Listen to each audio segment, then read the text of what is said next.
kitaabkii sabuuraddii koowaad. waxaa barakaysan ninkii aan ku socon talada kuwa sharka leh, oo aan istaagin jidka dembiilayaasha, oo aan ku fadhiisan kursiga kuwa wax quursada, laakiinse waxaa isaga ka farxiya sharciga Rabbiga, oo habeen iyo maalinba sharcigiisuu ka fikiraa. oo wuxuu ahaan doonaa sida geed lagu beeray durdurrada biyaha agtooda, oo midhihiisa dhala xilligooda, oo aan caleentiisuna engegin. oo wax alla wuxuu sameeyaba wuu ku liibaani doonaa. laakiinse kuwa sharka lahu sidaas ma aha, iyaguse waxay la mid yihiin buunshaha dabayshu kaxayso. sidaas daraaddeed kuwa sharka lahu isma dhex taagi doonaan xukunka, dembiilayaashuna sooma dhex geli doonaan kuwa xaqa ah ururkooda. waayo Rabbigu waa yaqaan kuwa xaqa ah jidkooda, laakiinse kuwa sharka ah jidkoodu waa baabi'i doonaa. sabuuraddii labaad. bal qurumuhu maxay u caroodaan, dadkuna maxay ugu fekeraan wax aan waxba ahayn. boqoradda dhulku col bay u taagan yihiin, taliyaashuna waxay u wada tashadaan Rabbiga iyo Masiixiisa, iyagoo leh silsiladahooda aan goyno, oo xarkahoodana aan iska fogayno. kan samada fadhiyaa wuu qosli doonaa, oo sayidku iyaga wuu ku majaajiloon doonaa. markaasuu isagoo cadhaysan iyaga la hadli doonaa, oo wuxuu iyaga ku dhibi doonaa dhirifkiisa isagoo leh, anigu boqorkaygii waxaan fadhiisiiyey buurtayda quduuska ah oo Siyoon. amarkii ayaan wax ka sheegi doonaa. Rabbigu wuxuu igu yidhi, adigu waxaad tahay wiilkayga, maantaan ku dhalay. i bari, oo waxaan dhaxal ahaan kuu siin doonaa quruumaha oo dunida meelaha ugu fogfogna hanti ahaan baan kuu siin doonaa. waxaad iyaga ku jejebin doontaa ul bir ah, oo waxaad u burburin doontaa sida weelka dheryasameeyaha.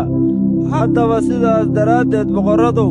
caqli yeesha, oo xaakinnada dhulkow edeb yeesha. Rabbiga cabsi ugu adeega, oo rayreeya idinkoo gariiraya. wiilka dhunkada waaba intaasoo uu idin cadhoodaa, oo aad jidka ku baaba'daane, waayo cadhadiisu haddiiba way kululaan doontaa. waxaa barakaysan kuwa isaga isku halleeya oo dhan. sabuuraddii saddexaad. Rabbiyow, cadaawayaashaydu fara badana, kuwa igu kacaa aad bay u badan yihiin. way badan yihiin kuwa naftayda wax ka sheega, iyagoo leh, ilaah isaga caawin maayo. seelah. laakiinse Rabbiyow, adigu waxaad tahay gaashaan igu wareegsan, iyo sharaftayda, iyo kan madaxayga kor u qaada. codkayga ayaan Rabbiga ugu qayliyaa, oo isaguna wuxuu iiga jawaabaa buurtiisa quduuska ah. seelaah. anigu waan jiifsaday oo waan iska seexday, oo haddana waan soo toosay, waayo Rabbiga ayaa i xanaanaynaya. ka baqi maayo dadka kumanyaalka oo gees kasta iga hareereeyey. kac Rabbiyow, oo i badbaadi Ilaahayow, waayo cadaawayaashayda oo dhan waxaad ku dhufatay dhabanka,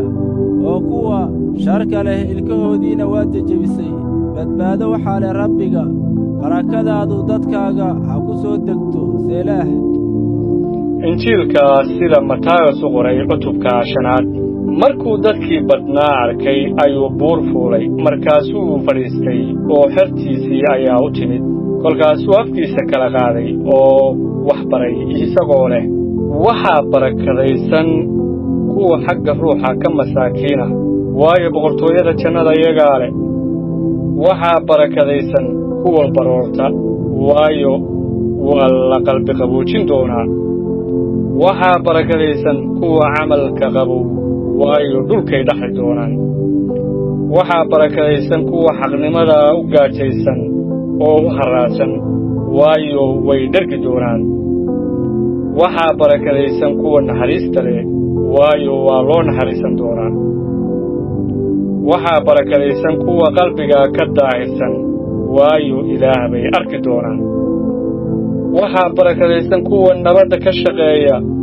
waayo waxaa loogu yeedhi doonaa wiilasha Ilaah. waxaa barakadaysan kuwa xaqnimada aawadeed loo silciyo, waayo boqortooyada jannada iyagaa leh. waad barakadaysan tihiin goortii laydiin caayo oo laydiin silciyo oo wax walba oo xun oo beena laydinku sheego aawaday farxa oo reereeya waayo jannada abaalgudkiinnu waa ku weyn yahay waayo sidaasay u silcin jireen nebiyadii idinka horreeyey idinku waxaad tihiin cusbadii dhulka laakiin haddii cusbadu dhadhan beesho maxaa lagu cusbaynayaa dabadeed waxba tari mayso in dibadda loo tuuro oo dadku ku tunto maahee idinku waxaad tihiin iftiinkii dunida magaalo buur ku taallo ma qarsoomi karto ilays looma shido in la hoos geliyo weel laakiin waxaa la saaraa meeshii ilayska oo wuu u iftiimaa kuwa guriga ku jira oo dhan sidaas oo kale iftiinkiinnu dadka hortiisa ha u iftiimo si ay shuqulladiinna wanaagsan u arkaan oo ay aabbihiinna jannada ku jira u ammaanaan ha u malaynina inaan u imid inaan sharciga ama qorniinkii nebiyada baabi'iyo uma aanan iman inaan baabi'iyo laakiin waxaan u imid inaan wada yeelo runtii waxaan idinku leeyahay intaan cirka iyo dhulku idlaan xaraf ama dhibic keliyahay ka idlaan mayso sharciga ilaa ay wada noqdaan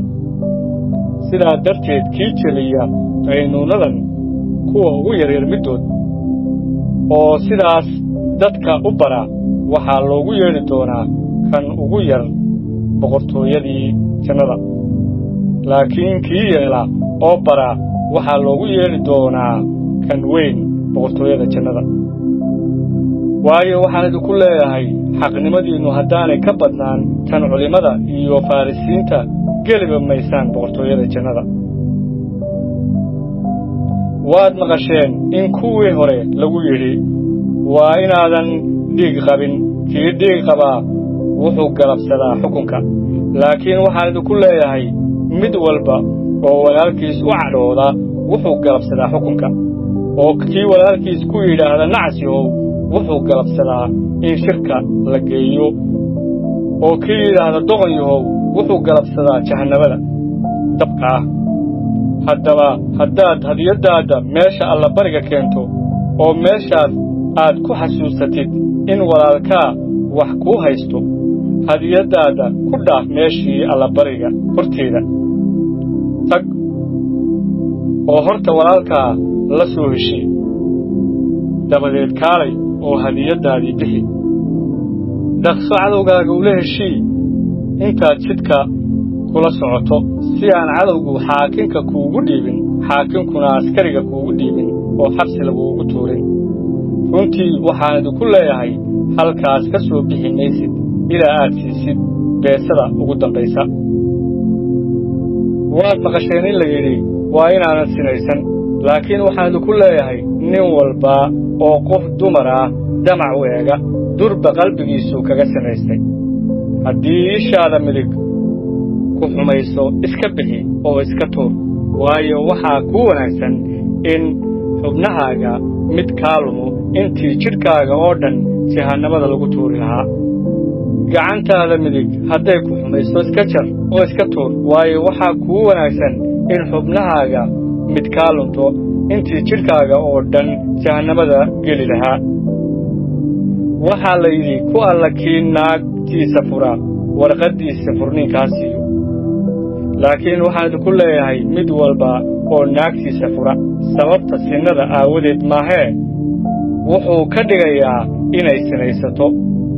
oo kii guursadaa tii la furayna waa sinaystaa weliba waad maqasheen in kuwii hore lagu yidhi waa inaadan nidarradaada jebin laakiin waa inaad rabbiga u yeeshaa nidarradaada laakiin waxaan idinku leeyahay ha dhaaranninaba jannada ha ku dhaarannina waayo waa carshigii ilaah dhulkana ha ku dhaarannina waayo waa meeshuu cagihiisa dhigo yeruusaalemna ha ku dhaarannina waayo waa magaaladii boqorka weynaa madaxaagana ha ku dhaaran waayo tin keliya kama dhigi kartid caddaan ama madow laakiin hadalkiinnu ha ahaado haa maya wixii intaas ka badan sharkuu ka yimaadaa waxaad maqasheen in la yidhi il ha loo rido iligna ilig ha loo rido laakiin waxaad ku leeyahay sharka ha hor istaagina laakiin ku alla kii dhabanka midig kaa dharbaaxa kan kalena u jeedi oo kii doonaya inuu ku ashkateeyo oo khamiiskaaga kaa qaato maradaadana u daa oo ku alla kii kugu qabsadaa inaad mayl la socotid laba la soco kii wax kaa barya sii oo kii doonaya inuu wax kaa amaahdo ha ka sii jeesan waad maqasheen in la yidhi waa inaad deriskaaga jeclaatid oo cadowgaaga nibcaatid laakiin waxaad ku leeyahay cadowyadiinna jeclaada oo u duceeya kuwa idin habaara wax wanaagsan u sameeya kuwa idin neceb oo ilaah u barya kuwa idin caaya oo idin silciya si aad u ahaataan wiilashii aabbihiinna jannada ku jira waayo qorraxdiisa wuxuu u soo bixiyaa kuwa xun iyo kuwa wanaagsan roobna wuu diiyaa kuwa xaqaa iyo kuwa aan xaq ahaynba waayo haddaad jeceshihiin kuwa idin jecel abaalkee baad leedihiin canshuur qaadayaashu miyaanay sidaas oo kale samayn haddaad salaantaan walaalihiin oo keliya maxaa dheeraada oo aad samaynaysaan dadka kale miyaanay sidaas oo kale samaynin sidaas aawadeed u samaada sida aabbihiinna jannadu injiilka sida uu Mataayos u qoray cutubka 6 iska jira inaydaan xaqnimadiinna dadka ku hor samayn inaydin arkaan haddii kale abaal kuma lihidin aabbihiinna jannada ku jira haddaba markaad sadaqaad bixinayso buun ha ugu dhufan hortaada sida labawajiilayaashu sunagogyada iyo jidadka ku sameeyaan si dadku u ammaanaan runtii waxaan idinku leeyahay abaalgudkoodii way heleen laakiin adigu goortaad sadaqad bixinayso bidixdaadu yaanay ogaan waxa midigtaadu samaynayso si ay sadaqadaadu u qarsoonaato oo aabbahaaga waxa qarsoon arkaa ayaa ku abaalgudi doona oo goortaad tukanaysaan ha ahaanina sida labawajiilayaasha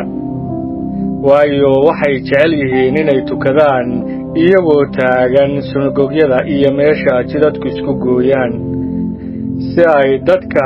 ugu muuqdaan runtii waxaan idinku leeyahay abaalgudkoodii way heleen laakiin adigu goortaad tukanaysid qolkaaga qarsoon gal oo goortaad albaabkaaga xidhid aabbahaaga meesha qarsoon ku jira bari oo aabbahaaga waxa qarsoon arkaa ayaa ku abaalgudi doona goortaad tukanaysaan hadalka ha ku celcelinina sida dadka aan ilaah aaminin yeelaan waayo waxay u malaynayaan in loo maqlayo hadalkooda badan aawadiis sidaa darteed ha ahaanina sidooda oo kale waayo aabbihiin waa og yahay waxaad u baahan tihiin intaanad weydin haddaba sida tan u tukada aabbahayaga jannada ku jirow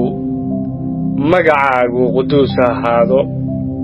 boqortooyadaadu ha timaaddo doonistaada dhulka ha lagu yeelo sida jannada loogu yeelo kibis maalin nagu filan maantana sii oo naga cafi qaamahayaga sidaan u cafinay kuwa noo qaamaysan oo jirrabaadda ha noo kaxayn laakiin sharka naga du waayo boqortooyada iyo xoogga iyo ammaanta adigaa leh weligaa aamiin waayo haddaad dadka u cafidaan xumaantooda aabbihiinna jannada ku jira ayaa idiin cafiyi doona laakiin haddaana dadka cafiyin aabbihiinnu xumaantiinna idiin cafiyi maayo kolkaad soontaan ha ahaanina sida labawajiilayaashu u fool qulubsan yihiin waayo way isfool xumeeyaan si ay dadka ugu muuqdaan inay sooman yihiin runtii waxaan idinku leeyahay abaalgudkoodii way heleen laakiin adigu goortaad soontid madaxaaga saliid marso oo fool dhaqo si aadan dadka ugu muuqan inaad sooman tahay laakiin aad ugu muuqatid aabbahaaga meel qarsoon ku jira oo aabbahaaga waxa qarsoon arkaa wuu kuu abaalgudi doonaa maal ha ku urursanina dhulka meesha aboorka iyo mirirku ku baabi'iyaan iyo meesha tuuga gujabiyaan oo ka xadaan laakiin maal jannada ku urursada meesha aboorka iyo mirirku ayaan ku baabi'in iyo meesha tuugagu ayan jebin oo ayan ka xadin waayo meesha maalkaagu ku jiro meeshaasaa qalbigaagu ku jiri doonaa ilayska jidhku waa isha haddaba haddii ishaadu hagaagsan tahay jidhkaaga oo dhammina waa iftiimi doonaa laakiin ishaadu hadday xun tahay jidhkaaga oo dhammi gudcur buu ahaan doonaa haddaba iftiinka kugu jiraa hadduu gudcur yahay gudcurkaasi sidee buu u weyn yahay ninna laba sayid uma shaqayn karo waayo mid buu nacayaa kan kalena wuu jeclaanayaa ama mid buu la jirayaa kan kalena wuu quudhsanayaa uma wada shaqayn kartaan ilaah iyo maal sidaa darteed waxaan idinku leeyahay ha ugu welwelina naftiinna waxaad cuni doontaan iyo waxaad cabbi doontaan jidhkiinnana ha ugu welwelina waxaad u huwan doontaan naftu miyaanay ka roonayn cuntada jidhkuna miyaanu ka roonayn dharka shimbiraha cirka eega waayo waxba ma beertaan waxna ma gurtaan maqsinnana waxba kuma urursadaan oo aabbihiinna jannada ku jira ayaa cunto siiya idinku miyaynaan ka roonayn midkiinne intuu welwelo dherarkiisa dhudhun ku dari kara maxaad dharka uga welweshaan fiiriya ubaxyada duurka siday u baxaan ma ay shaqeeyaan ma ayna miiqdaan weliba waxaan idinku leeyahay xataa sulaymaan wakhtigii ammaantiisa oo dhan dhar uma uu gashan jirin sida kuwan midkood laakiin haddii ilaah sidaa u huwiyo cawska maanta duurka ku yaal oo berrito moofada lagu ridayo sidee ka badan ayuu idiin huwinayaa rumaysad yarayaal yahow sidaa darteed ha ku welwelina idinkoo leh maxaannu cunaynaa ama maxaannu cabbaynaa ama maxaannu huwanaynaa waayo quruumuhu waxaasoo dhan ayay doondoonaan aabbihiinna jannada ku jiraa waa og yahay inaad waxaasoo dhan u baahan tihiin laakiin horta doondoona boqortooyadii ilaah iyo xaqnimadiisa oo waxaasoo dhan waa laydinku dari doonaa sidaa darteed berrito ha ka welwelina injiilka sida Mataayo qoray cutubka 7 ninna ha xukumina inaan laydin xukumin waayo xukunkii aad ku xukuntaan ayaa laydinku xukumi doonaa oo qiyaastii aad ku qiyaastaan ayaa laydinku qiyaasi doonaa saxarka isha walaalka ku jira maxaad u aragtaa dogobka ishaada ku jira si aad u fiirsan weydi sidee baad walaalka ugu oran kartaa iddaa saxarka ishaada ku jira aan ka saare oo dogobka ishaada ku jira laba wajiilayow horta dogobka ishaada ku jira iska saar goortaasaad bayaan u arkaysaa inaad saxarka isha walaalka ku jira ka saarto waxa quduuska ayaha siinina luulkiina doofaarada hortooda ku tuurina si ayan ugu tuman oo ayan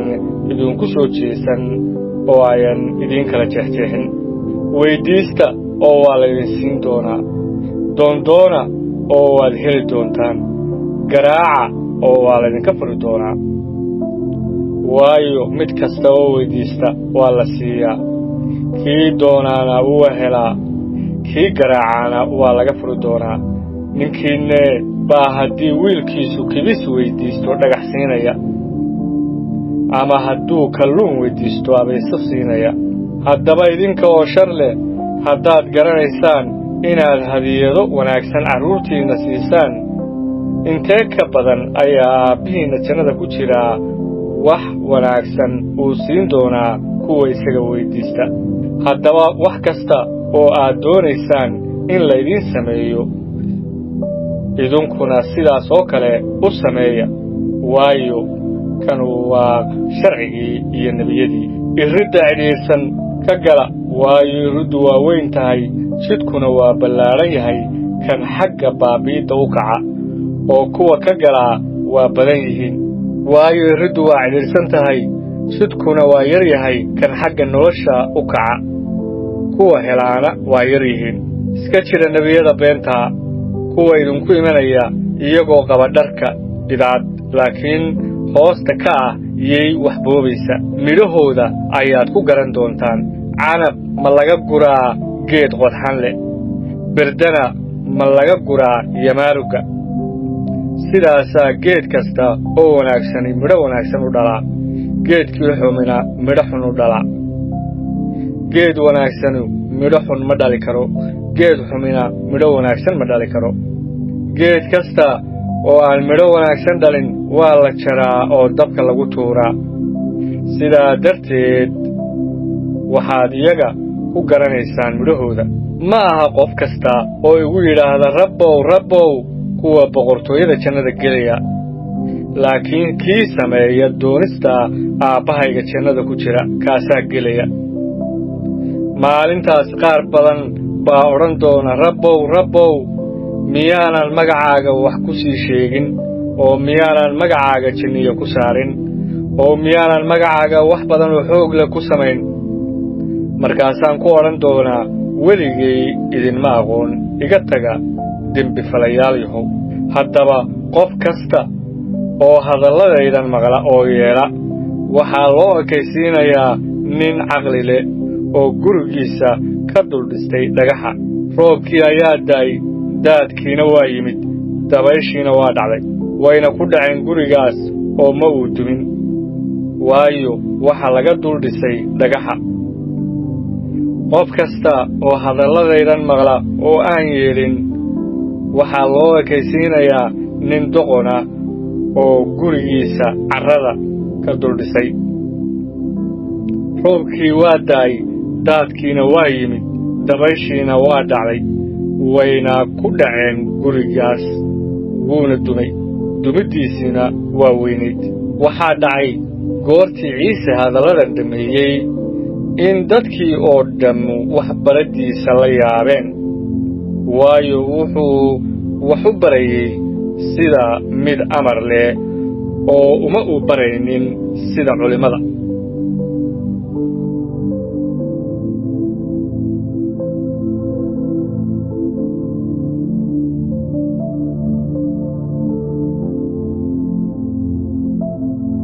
budunaska koowaad cutubka labaad.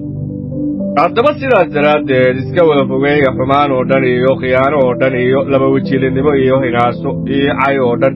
oo sida carruur dhalla'aana u jeclaada caanaha ruuxa ee saafiga ah, si aad ugu kortaan xagga badbaadada. Haddii aad dhadhamiseen in Rabbigu raxmad leeyahay, kaas oo aad u imanaysaan oo ah dhagax nool oo dadku diiday, laakiin xagga Ilaah laga doortay oo qaali ah, idinkuna sida dhagaxyo nool ayaa waxaa laydinka dhisayaa guri ruuxa, inaad ahaataan wadaaddo quduus ah, si aad xagga ruuxa uga bixisaan allabaryo uu Ilaah ku aqbalo Ciise Masiix. Maxaa yeelay waxaa qurniinku leeyahay, bal eega, waxaan siyoo dhex dhigayaa dhagax geeseed oo weyn oo la doortay oo qaali ah, oo kii isaga rumaystaa ma ceeboobi doono. Haddaba sidaas daraaddeed qaalinimada waxaa leh idinkoo ah kuwa rumaysan, laakiinse xagga kuwa aan rumaysnayn, dhagixii kuwa wax dhisa ay diideen wuxuu noqday madaxa rukunka iyo dhagax lagu turunturoodo oo ah dhadhaab lagu xumaado. Waayo waxay ku turunturoodaan ereyga, maxaa yeelay ma adeecsana taas oo ah wixii loo xukmay. Laakiinse idinku waxaad tihiin jinsi la doortay iyo wadaadada boqorka iyo quruun quduusa iyo dad Ilaah iska leeyahay, inaad ogeysiisaan wanaagga kan gudcurka idinka yeedhay, oo idinku yeedhay xagga nuurkiisa yaab kale. Idinku waagii hore dad ma idin ahayn, laakiinse haatan waxaad tihiin dadka Ilaah. Idinku markii hore naxariis ma aydin helin, laakiinse haatan naxariis baad hesheen. Gacaliyayaalow, waxaan idiin baryayaa idinkoo ah sidii qariib iyo dad socdaala inaad ka fogaataan damacyada jidhka oo nafta la dagaalama quruumaha dhexdooda dabeecad wanaagsan ku dhaqma in meeshii ay waxuun idinkaga sheegi lahaayeen sidii idinkoo ah kuwa xumaan fala ay shuqulladiinna wan wanaagsan oo ay arkaan ilaa ku ammaanaan maalinta booqashada rabbiga daraaddiis u adeeca amar kasta oo dadka ama ha ahaado boqorka ka sarreeya dadka oo dhan amase taliyayaasha oo isagu u soo diray inay ka aargutaan kuwa xumaanta sameeya oo ay ammaanaan kuwa samaanta fala waayo ilaah doonistiisu waxa weeye inaad samafalid ku aamusiisaan jaahilnimada nacasyada idinkoo xora oo aan xorriyaddiinna ugu isticmaalin sidii jubbad aad xumaanta ku qarisaan laakiinse sidii idinkoo addoommo ilaah dadka oo dhan maamuusa walaalahana jeclaada ilaahna ka cabsada oo boqorka ciseeya midiidinyadoo ka cabsada oo ka dambeeya sayidyadiinna mana aha kuwa wanaagsan oo idiin roon oo keliya laakiinse xataa kuwa qalloocan waayo tan waa wax loo bogo haddii nin niyadda xagga ilaah uga adkaysto dhibaatooyinka isagoo xaqdarro ku xanuunsanaya markii aad dembaabtaan oo laydin garaaco haddii aad u dulqaadataan maxay ammaan leedahay laakiinse markaad wanaag fashaan oo aad xanuunsataan haddii aad u dulqaadataan taas waa wax ilaah u bogo waayo taas waa wixii laydinku yeedhay maxaa yeelay masiix baa idiin xanuunsaday oo wuxuu idinkaga tegey masaal inaad tallaabooyinkiisa raacdaan isagu ma uu dembaaban khiyaanana afkiisa lagama helin oo isaga markii la caayey dadkii caayey uma uu celin markuu xanuunsadayna ninna ma uu cabsiin laakiinse wuxuu isu dhiibay kan xaqnimada wax ku xukuma oo isagu dembiyadeennii wuxuu ku qaaday jidhkiisii geedka saarnaa si innagoo dembi kala dhimannay aynu xaqnimo u noolaanno waxaad ku bogsateen xalrijimihii karbaashidiisii waayo waxaad u ambanayseen sidii ido oo kale laakiinse haatan waxaad u soo noqoteen adhijirka iyo hoggaamiyaha naftiinna butroska koowaad cutubka koowaad anigoo ah butros oo ah rasuulkii ciise masiix waxaan warqaddan u qorayaa qariibada ku kala fidhiidhsan bontos iyo galatiya iyo kabakotiya iyo aasiya iyo bituniya oo lagu doortay aqoontii ilaah baaw hore u sii ogaa oo quduus lagaga dhigay ruuxa xagga adeecidda iyo rushaynta dhiiggii ciise masiix nimco iyo nabadu ha idiin bateen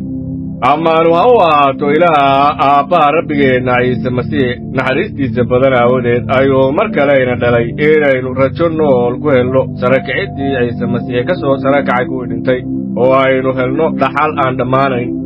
oo aan nijaasoobayn oo aan baabba'ayn oo jannada laydinku kaydiyey idinku waxaad tihiin kuwo xoogga ilaah iyo rumaysadka lagu dhowro ilaa badbaadada diyaarka u ah in wakhtiga ugu dambaysta la muujiyo taas waad ku faraxsantihiin in kastoo haddii ay waajib tahay aad haatan wakhti yar ku murugootaan jirrabaado badan oo kala cayncayn ah si loo tijaabiyo rumaysadkiinna oo aad uga sii qaalisan dahabka oo ah wax baabba'a in kastoo dab lagu tijaabiyo markaasaa laga helayaa mahad iyo ammaan iyo ciso markii ciise masiix la muujiyo isaga ma aydnaan arkin waadse jeceshiin hadda in kastoo aydnaan arkin waadse rumaysantihiin oo waxaad ku faraxsantihiin farxad aan la sheegi karin oo ammaan leh waxaadna helaysaan waxa rumaysadkiinnu ku dhammaado oo ah badbaadada naftiinna nebiyadii sii sheegay nimcada idiin imaanaysa waxay doondooneen oo aad u raadiyeen wax ku saabsan badbaadadaas waxayna raadiyeen wixii iyo wakhtigii ruuxii masiixa oo iyaga ku jiray uu u tilmaamay markuu horay uga sii markhaati furay waxyaalaha masiixu uu ku xanuunsan doono iyo waxyaalaha maanta ah oo iyaga ka daba iman doona oo waxaa iyagii loo muujiyey inaanay iyagu isugu adeegin waxyaalahaas laakiinse idinkay idinku adeegeen oo waxyaalahaas waxaa idin ogeysiiyey kuwii injiilka idinkaga wacdiyey ruuxa quduuska ee jannada laga soo diray waxyaalahaas oo ay malaa'iguhuna jecel yihiin inay fiiriyaan haddaba isku geejiya guntiga maankiinna dhugyaasha waad u rajeeya nimcada laydin keeni doono markii ciise masiix la muujiyo idinku waa carruur adeec leh ha raacina damacyadiinnii hore oo aad ku samaynayseen jaahilnimadiinnii laakiinse siduu kan idiin yeedhay quduuska u yahay idinkuna sidaas oo kale dabiicaddiinna oo dhan quduus ku ahaada maxaa yeelay waxaa qoran idinku waa inaad quduus ahaataan waayo aniguba quduus baan ahay haddaad aabbow ugu yeedhaan kan nin walbaba u xukumaaye xashala'aan iyo sida shuqulkiisu yahay cabsi ilaa isku dhaafiya wakhtiga aad qariibka tihiin waxaad ogtihiin inaan dabiicaddiinnii bilaashka ahayd oo aad awowayaashiin ka dhaxasheen laydinkaga soo furan waxyaalaha baaba'aya oo sida lacagta iyo dahabka laakiinse waxaa laydinkaga soo furtay dhiiggii qaaliga ah oo masiix oo ah sidii wan yar oo aan wax ceeb ah iyo iin toonna lahayn isaga horaa loo yiqiin intaan dunida la aasaasin laakiinse wakhtiyadii dhammaadkoodii ayaa loo muujiyey idinka aawadin idinkoo isaga aawadiis kuwa rumaysan ilaah isaga ka soo sare kiciyey kuwii dhintay oo ammaanay isaga in rumaysadkiinna iyo rajadiinnu ay ilaah ku xidhnaadaan aawadeed sidaad naftiinna u daahiriseen markaad adeecdeen runta xagga jacaylka walaalnimada oo aan iska yeelahayn aad iyo aad qalbiga isaga jeclaada idinka mar kale laydinkuma dhalin abuur baaba'aya laakiinse waxaa laydinku dhalay abuur aan baaba'ayn oo ah ereyga oo nool oo waara waayo wax kasta oo jiidhlow waa sida caws oo kale oo quruxdiisa oo dhammuna waa sida ubaxa duurka oo kale haddaba cawsku wuu engegaa ubaxuna wuu dhacaa laakiinse ereyga rabbigu weligiisba wuu waaraa haddaba kaas waa ereygii warka wanaagsanaa oo laydinku wacdiyey butroska koowaad cutubka 5 anigoo amba odayla oo maragka waxyaalihii masiixu ku xanuunsaday oo weliba ka qayb qaadanaya ammaanta la muujin doono waxaan ku waaninayaa odayaasha idinku dhex jira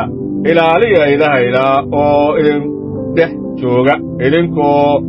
aan khasab ahaan u dhowrayn laakiinse raalli ka sida ilaah doonayo oo weliba ha u dhowrinnina faa'iido ceeb ah daraaddeed laakiin ku dhowra maan diyaara ana u xukumina sida idinkoo sayidda uwa kuwaad u talisaan laakiinse idaha masaaluuno oo markaani jidhka sare la muujiyo idinku waxaad heli doontaan taajka ammaanta oo aan baaba'ayn sidaas oo kalena dhallinyarada ay odayaasha ka dambeeya oo kulligiinbaa is-hoosaysiiya in midkiinbaa midka kale u adeego maxaa yeelay ilaah waa hor joogsadaa kuwa kibra laakiinse kuwa is-hoosaysiiya ayuu nimco siiyaa haddaba sidaas daraaddeed gacanta xoogga leh oo ilaah iska hoosaysiiya si uu wakhtigiisa idiin sarraysiiyo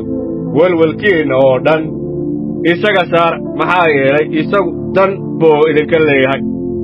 feeyignaada oo soo jeeda waayo cadowgiinna ibliiska ahu sida libaaha ciyaya ayuu u wareegaa oo doondoonaa cid uu liqo isaga hor joogsadaa idinkoo iimaankiinna ku adag oo garanaya in isla dhibaatooyinkaasu ay ku dhacaan walaalihiinna dunida ku jira haddaba ilaaha leh nimcada oo dhan oo idinku yeedhay ammaantiisa daa'imkaa oo masiixa ku jirta markii aad in yar xanuunsataan kadib isagu wuu idin kaamili doonaa oo idin adkayn doonaa oo idin xoogayn doonaa weligiis iyo weligiisba xoogga isagaa leh aamiin waxaan warqad yar idinku soo qoray gacanta walaalkeen silwanos oo aan ku tirinayo inuu aami yahay oo waxaan idinku waarinayaa oo marag ahaan idinku sheegayaa intanu tahay nimcada ilaah oo runa taas ku adkaada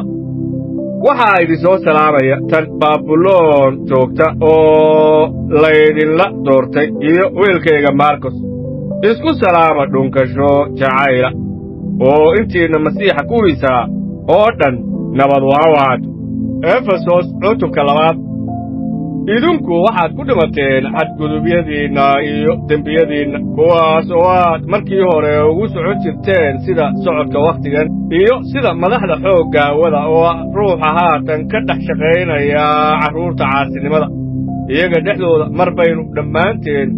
u dhaqmi jirnay damacyada jidhkeenna innagoo samaynayna waxyaalaha jidhka iyo maanku ay doonayaan oo innaguna xagga dabiicad waxaynu ku ahayn carruurtii cadhada sida dadka kale laakiinse ilaaha naxariista odanka kuwaawu wuxuu inagu jeclaaday jacaylkiisa weyn oo sidaas daraaddeed markii aynu xadgudubyadeenna ku dhimannay wuxuu inala soo noolaysiiyey masiix idinku nimco baad ku badbaaddeen oo innagana isagii buu inala soo sara kiciyey oo wuxuu isagii inala fadhiisiiyey meelaha jannada xagga ciise masiix si uu wakhtiyada imanaya hodantinimada weyn oo nimcadiisa ugu muujiyo roonaanta uu inoogu qabo xagga ciise masiix waayo idinku waxaad ku badbaaddeen nimco xagga rumaystadka mana aha waa xaggiinna ka yimid laakiinse waa hadiyadda ilaah mana aha xagga shuqullada si aan ninna ugu faanin waayo innagu waxaynu nahay wixii uu sameeyey oo waxaa laynoogu uumay ciise masiix shuqullada wanwanaagsan aawadood oo ilaah hore ugu diyaariyey inaynu ku soconno haddaba sidaas daraaddeed idinku xasuusta inaad waa hore xagga jidhka ku ahaan jirteen dad aan yuhuud ahayn oo kuwa gudan la yidhaahdo oo xagga jidhka gacmo lagu guday oo ay idinku yeedhi jireen buryaqa waagaas masiix baad ka soconaydeen oo shisheeyaad ka ahaydeen dawladda reer binu israa'iil oo ajnabi baad ka ahaydeen axdiyada ballanka idinkoo aan rajo lahayn oo aad dunida ilaah ku lahayd laakiinse kuwiinna mar hore fogaa haatan waxaad ku jirtaan ciise masiix oo waxaa laydinku soo dhoweeyey dhiigga masiixa waayo isagu waa nabaddeenna oo waa kan labada mid ka dhigay oo dumiyey qofkii derbiga dhexe isagoo jidhkiisii ku buriyey cadowtinimadii taas oo ah sharciga amarrada ku jira qaynuunnada inuu isaga qudhiisu labadii isugu abuuro nin cusub isagoo saas nabad ku samaynaya iyo inuu labadooda oo isku jira ilaah kula heshiisiiyo xagga isku tallaabta isagoo halkaas ku dilay cadowtinimada oo markuu yimid ayuu nabad ku wacdiyey kuwiinii fogaa oo kuwii dhowaana nabad buu ku wacdiyey waayo labadeennaba isagaynu ruux keliya ugu galnaa aabbaa sidaas daraaddeed idinku mar dambe ma idin ajnabiyo iyo shisheeyayaal laakiinse qudusiintaad isku waddan tihiin oo waxaad ka mid tihiin reerka ilaah oo waxaa laydinka dul dhisay aasaaskii rasuullada iyo nebiyada oo waxaa dhagixi geeska ee ugu weynaa idiina ciise masiix qudhiisa oo dhismaha oo dhammu isagu si wanaagsan isugu haystaa oo weynaadaa oo wuxuu rabbiga u noqdaa macbud quduusa idinkana isagaa laydinku wada dhisay inaad ahaataan rugtii ilaah xagga ruuxa efesos cutubka 3 sababtaas daraaddeed anigoo bawlosa waxaan ciise masiix maxbuus ugu ahay idinka oo ah dad aan yuhuud ahayn aawadin hubaal waxaad maqasheen wakiilnimada nimcada ilaah oo la iigu kiin dhiibay iyo sida qarsoodigii laygu ogaysiiyey wixii laii muujiyey sidii aad mar hore dhowr eray idinku soo qoray markaad akhridaan waxaad ogaan karaysaan garashadayda xagga qarsoodiga masiixa kaas oo aan qarniyadii kale loogu ogaysiin bini'aadmiga sida haatan ruuxu ugu muujiyey rasuulladiisa iyo nebiyadiisa quduuska taas waxaa weeyaan in haatan dadka aan yuhuudda ahayn ay yihiin kuwo wax inala dhaxla oo aan isku jidhnahay oo ay inagula qayb qaataan ballankii ciise masiix xagga injiilka kaas oo aniga layga dhigay midiidin sida ay tahay hadiyadda nimcada ilaah oo laysiiyey sida ay tahay shaqaynta xooggiisu aniga oo quduusiinta oo dhan ugu liita waxaa nimcadan laysiiyey inaan dadka aan yuhuudda ahayn ku wacdiyo dantinimada masiixa oo aan la baadhi karin iyo inaan dadka oo dhan garansiiyo waxay tahay talogelidda qarsoodigii weligii isku qarsoonaa ilaah oo kan wax walba abuuray sababtuna waxa weeyaan in haatan madaxda iyo kuwa amar kale oo ku jira meelaha jannada kiniisadda lagu ogeysiiyo xigmadda ilaah oo badan oo kala cayncaynka sida uu yahay qasdiga weligiisa oo isagu ku qasdiyey rabbigeenna ciise masiix kaas oo aynu ku leennahay dhiiranaan oo aynu isku hallayn ugu geli karno xagga rumaysadka aynu isaga rumaysannahay sidaas daraaddeed waxaan idinka baryayaa inaydnaan ku qalbi jabin dhibaatooyinkayga aan daraaddeed u maray waayo taasu waa idiin ammaan sababtaas daraaddeed waxaan ugu jilba joogsadaa aabbaha hortiisa kaas oo magaciisa lagu magacaabay reerka oo dhan inta jannada ku jirta iyo inta dhulka joogtaba in sida hodantinimada ammaantiisu ay tahay uu idiin siiyo itaal aad ruuxiisa kaga xoogaysataan xagga gudihiinna iyo in masiixu qalbiyadiinna degganaado xagga rumaysadka inaad jacayl xidid iyo aasaas ku yeelataan iyo inaad u xoogaysataan si aad quduusiinta oo dhan ula garataan waxa ay yihiin ballaadhka iyo dherarka iyo korudheeridda iyo hoosudheeridda iyo inaad ogaataan jacaylka masiixa oo aqoonta dhaafa si ay idinka buuxsanto ilaah buuxnaantiisa oo dhammu haddaba kan awooda inuu inoo sameeyo waxaad iyo aad uga sii badan waxa aynu weyddiisanno ama ku fikirno oo dhan sida uu yahay xoogga inaga dhex shaqeeya isaga ammaanu waa u ahaato kiniisadda iyo ciise masiixba tan iyo qarniyada oo dhan iyo weligiisba aamiin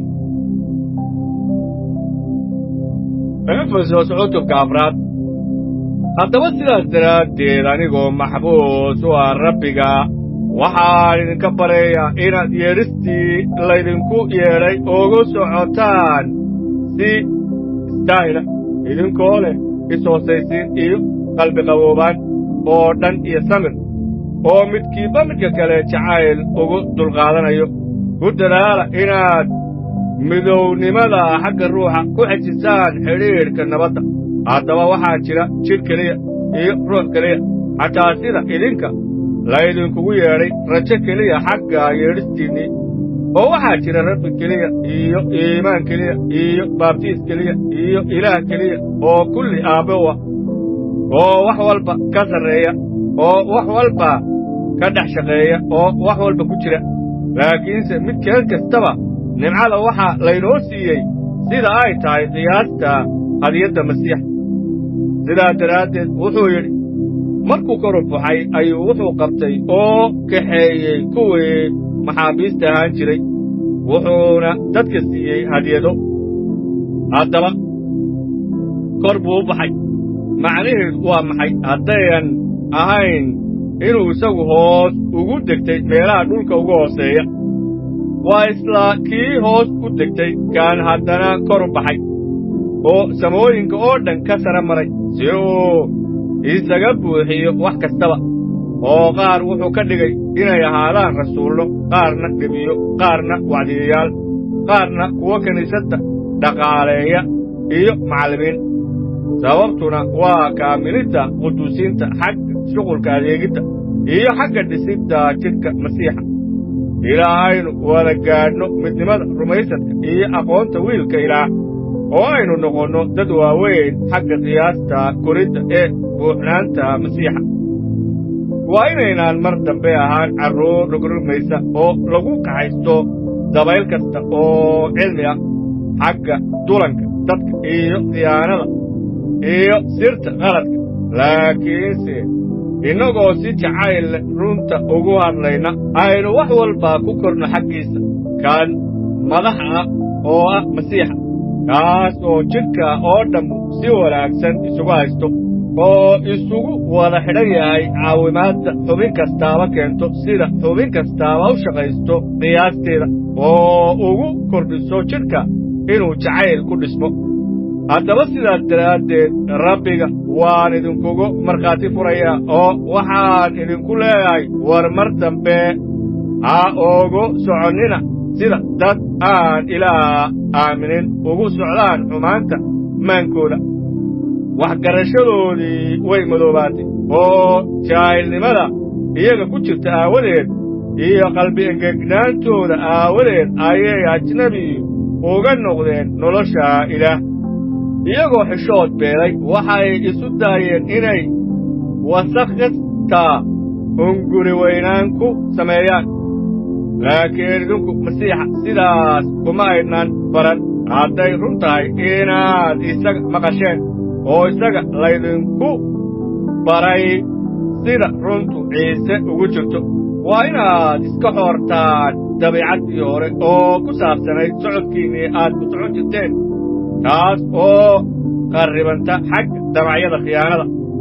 oo waa inaad ku cusboonaataan ruuxa maankiinna oo aad u wataan dabeecadda cusub oo loo abuuray inay ilaah u ekaato xaqnimada iyo quduusnimada runta sidaas daraaddeed beenta iska fogeeya oo midkiin waluba deriskiisa run ha kula hadlo waayo innaga midkeenba midka kale wuxuu u yahay xubnihiisa haddaad cadhootaan addembaabina qorraxdu yay idinka dhicin idinkoo cadhaysan ibliiskana meel asiinnina kii waxadi jiray yuusan mar dambe waxadin laakiinse ha hawshoodo isagoo gacmihiisa ku shaqaynaya oo wax wanaagsan samaynaya si uu u haysto wax uu siiyo kan wax u baahan hadal qudhuuna yuusan afkiinna ka soo bixin laakiinse ku hadla waxa u wanaagsan dhisidda loo baahan yahay inay nimceeyaan kuwa maqla ha calool xumaynina ruuxa quduuska ilaah oo laydinku shaambadeeyey maalinta madax furashada haddaba qadhaadh iyo dhirib iyo cadho iyo qaylo iyo cay oo dhammi ha idinka fogaadeen iyo xumaan kastaaba oo idinka midkiinba midka kale ha u roonaado oo ha uu qalbi jilacsanaado idinkoo iscafiyaya sidii ilaahba masiixa idinku cafiyey injiilka sida yooxana u qoray cutubka 14aad qalbigiinnu yuusan murugoon ilaah waad rumaysan tihiin aniganay rumaysta guriga aabbahay wuxuu leeyahay hooyaal badan haddaanay sidaas ahayn waan idiin sheegi lahaa maxaa yeelay waxaan u tegayaa inaan meel idiin sii diyaariyo oo haddaan tago oo meel idiin sii diyaariyo mar dambe waan soo noqon doonaa oo xaggaygaan idiin qaadan doonaa in meeshaan joogo idinkuna aad joogtaan oo meeshaan tegayo iyo jidkaba waa taqaanin toomas ayaa ku yidhi sayidow ma naqaan meeshaad tegaysid ee sidee baan ku naqaan jidka markaasaa ciise wuxuu toomas ku yidhi anigu waxaan ahay jidka iyo runta iyo nolosha ninna aabbaha uma yimaado xaggaygu ku yimaadda maahee haddaad i garateen aabbahayna waad garan lahaydeen hadda kadib waad garanaysaan waadna aragteen filibos baa ku yidhi sayidow aabbahana tus waana nugu filan yahay markaasaa ciise wuxuu ku yidhi ma intaas badan baan idinla joogay oo aanad i garanaynin filibosow kii i arkay wuxuu arkay aabbaha sidee baad u leedahay aabbahana tus miyaydnaan rumaysan inaan aabbaha ku jiro aabbuhuna uu igu jiro erayadaan idinkula hadlayo anigu iskagama hadlayo aabbahaasee igu jira ayaa shuqulladiisa sameeya i rumaysta inaan aabbaha ku jiro oo aabbuhuna aniga igu jiro haddii kale shuqullada aawadood ii rumaysta runtii waxaan idinku leeyahay kii i rumaystaa shuqullada aan sameeyo isna wuu samayn doonaa oo shuqullo kuwan ka waaweyn wuu samayn doonaa maxaa yeelay aabbahaan u tegayaa oo waxaad magacayga ku weyddiisataan waan samayn doonaa in aabbuhu ku ammaanmo wiilka haddii aad wax igu weyddiisataan magacayga waan samayn doonaa haddii aad i jeceshihiin qaynuunnadayda waad xejin doontaan aniguna aabbahaan bari doonaa isna wuxuu idin siin doonaa gargaare kale inuu idinla jiro weligeed waxaa weeye ruuxa runtaa oo aanay dunidu qaadan karin waayo ma aragto garanna mayso idinkuse waad garanaysaan waayo wuu idinla jiraa wuuna idinku jiri doonaa idinkama tegi doono agoonnimo ee waan idiin imanayaa in yar dabadeed dunidu i arki mayso mar dambe idinkuse waad i arkaysaan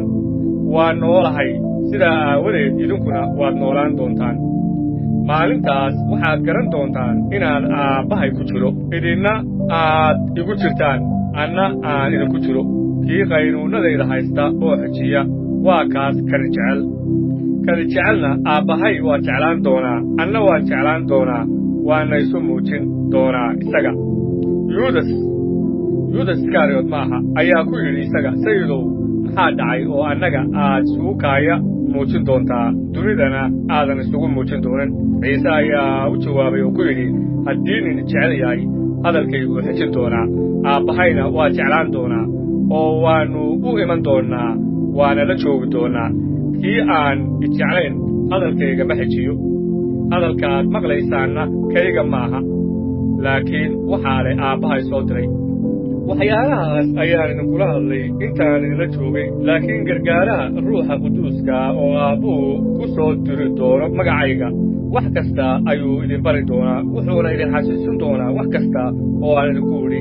nabad baan idinkaga tegayaa nabaddaydana waan idin siinayaa sida dunidu u siiso anigu idiin siin maayo qalbiguunnu yuusan murugoon yuusanna biqin waad maqasheen inaan idinku idhi waan tegayaa waanan idiin imanayaa haddaad i jeclaateen waad farxi lahaydeen waayo aabbahaan u tegayaa maxaa yeelay aabbuhu waa iga weyn yahay haddaad i jeclaateen waad farxi lahaydeen waayo aabbahaan u tegayaa maxaa yeelay aabbuhu waa iga weyn yahay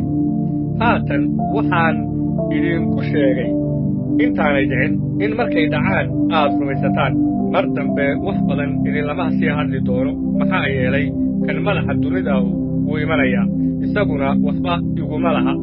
laakiin tani waa in dunidu ku garato inaan aabbaha jecelahay iyo inaan sameeyo sida aabbuhu igu amray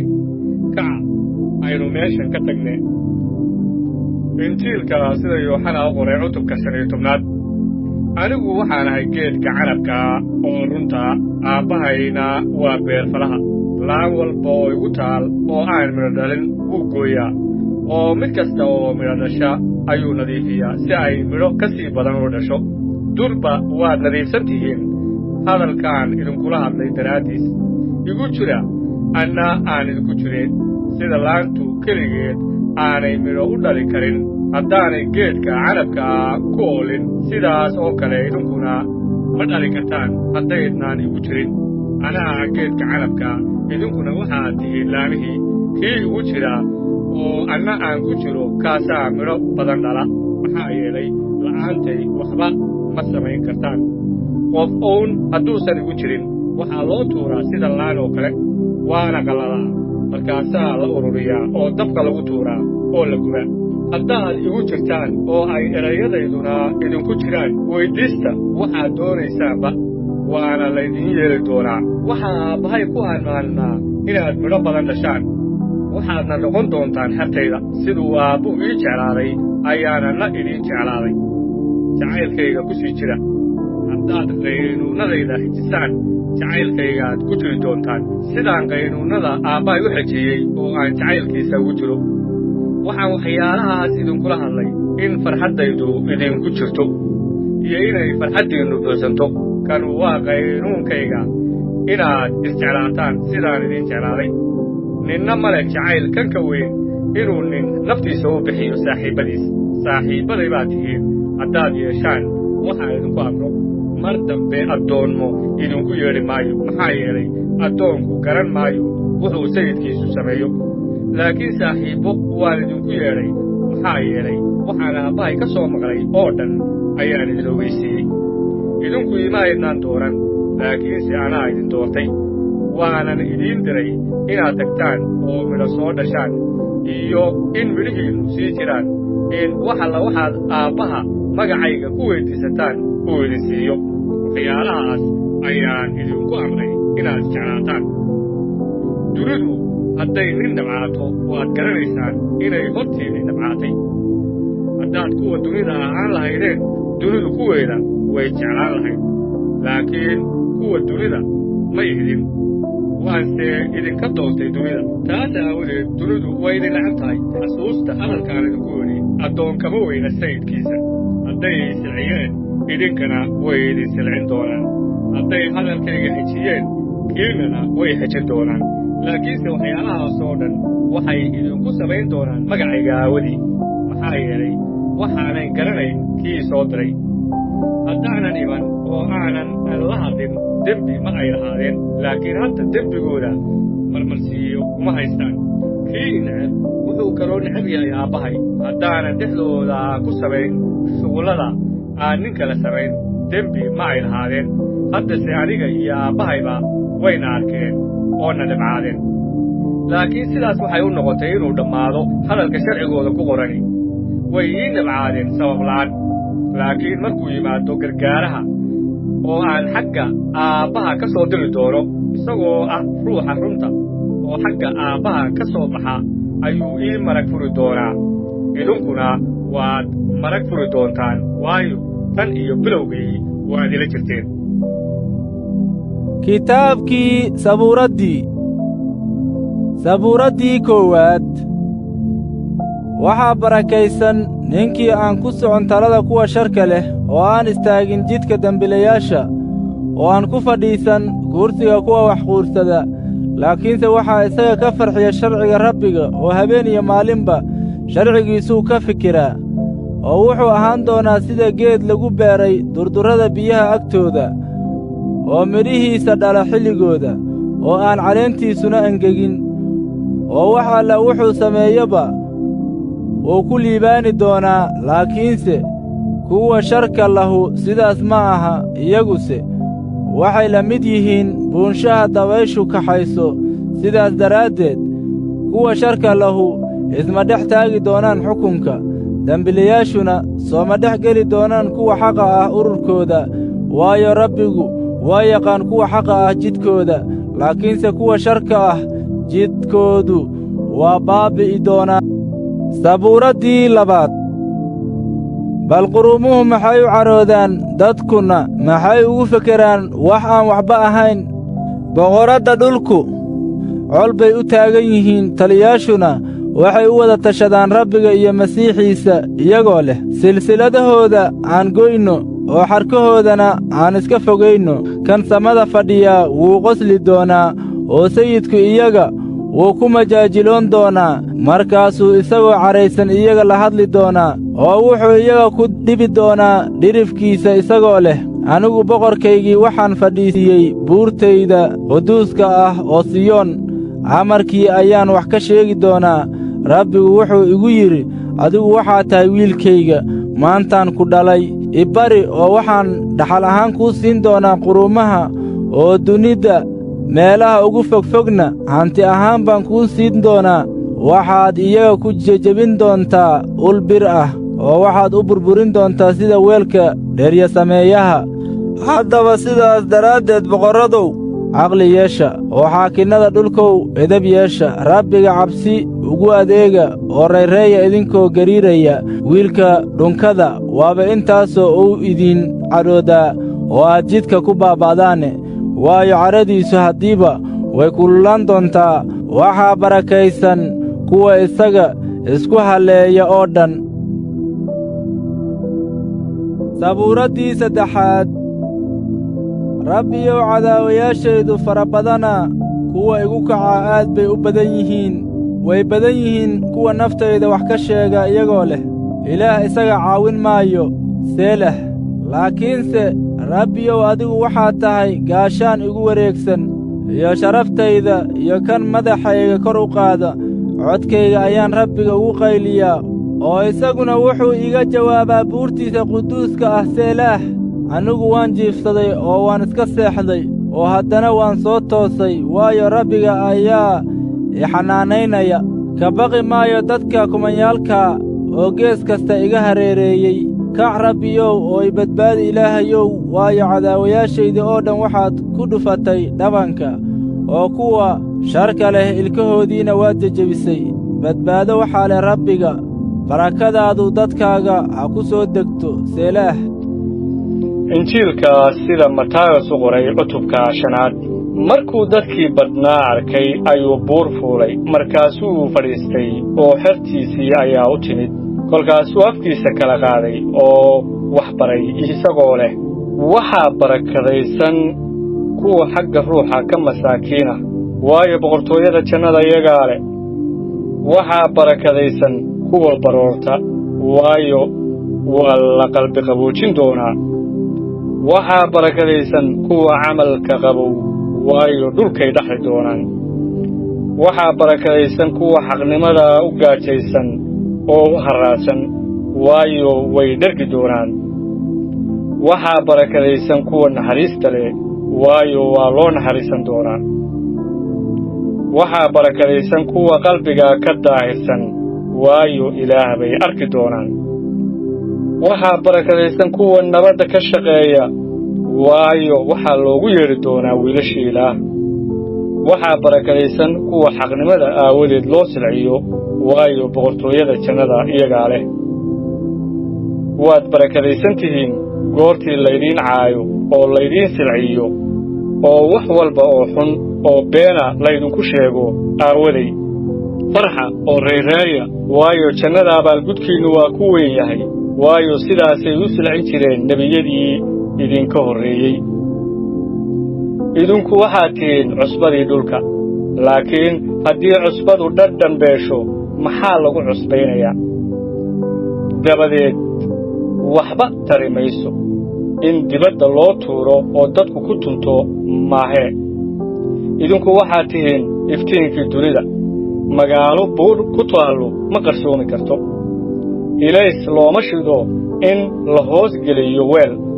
laakiin waxaa la saaraa meeshii ilayska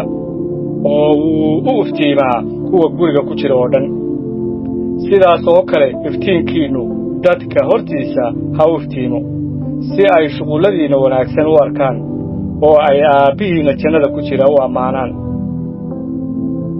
ha u malaynina inaan u imid inaan sharciga ama qorniinkii nebiyada baabi'iyo uma aanan iman inaan baabi'iyo laakiin waxaan u imi inaan wada yeelo runtii waxaan idinku leeyahay intaan cirka iyo dhulku idlaan xaraf ama dhibic keliyahay ka idlaan mayso sharciga ilaa ay wada noqdaan sidaa darteed kii jebiya qaynuunadan kuwa ugu yaryar middood oo sidaas dadka u bara waxaa loogu yeedhi doonaa kan ugu yar boqortooyadii jannada laakiin kii yeela oo bara waxaa loogu yeedhi doonaa kan weyn boqortooyada jannada waayo waxaan idinku leeyahay xaqnimadiinnu haddaanay ka badnaan tan culimmada iyo farrisiinta geliba maysaan boqortooyada jannada waad maqasheen in kuwii hore lagu yidhi waa inaadan dhiig qabin kii dhiig qabaa wuxuu galabsadaa xukunka laakiin waxaan idinku leeyahay mid walba oo walaalkiis u cadhooda wuxuu galabsadaa xukunka oo kii walaalkiis ku yidhaahda nacsihow wuxuu galabsadaa in shirka la geeyo oo kii yidhaahda doqonyahow wuxuu galabsadaa jahannamada dabka ah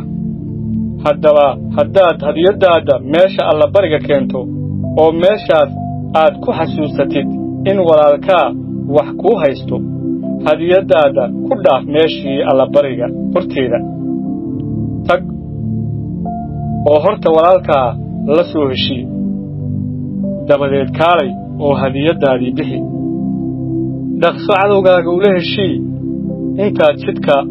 kula socoto si aan cadowgu xaakinka kuugu dhiibin xaakinkuna askariga kuugu dhiibin oo xabsi laguugu tuurin runtii waxaan idinku leeyahay halkaas ka soo bixi maysid ilaa aad siisid beesada ugu dambaysa waad maqasheen in la yidhi waa inaanan sinaysan laakiin waxaan idinku leeyahay nin walba oo qof dumar ah damac u eega durba qalbigiisuu kaga sinaystay haddii ishaada midig ku xumayso iska bixi oo iska tuur waayo waxaa kuu wanaagsan in xubnahaaga mid kaa lumo intii jidhkaaga oo dhan jahannamada lagu tuuri lahaa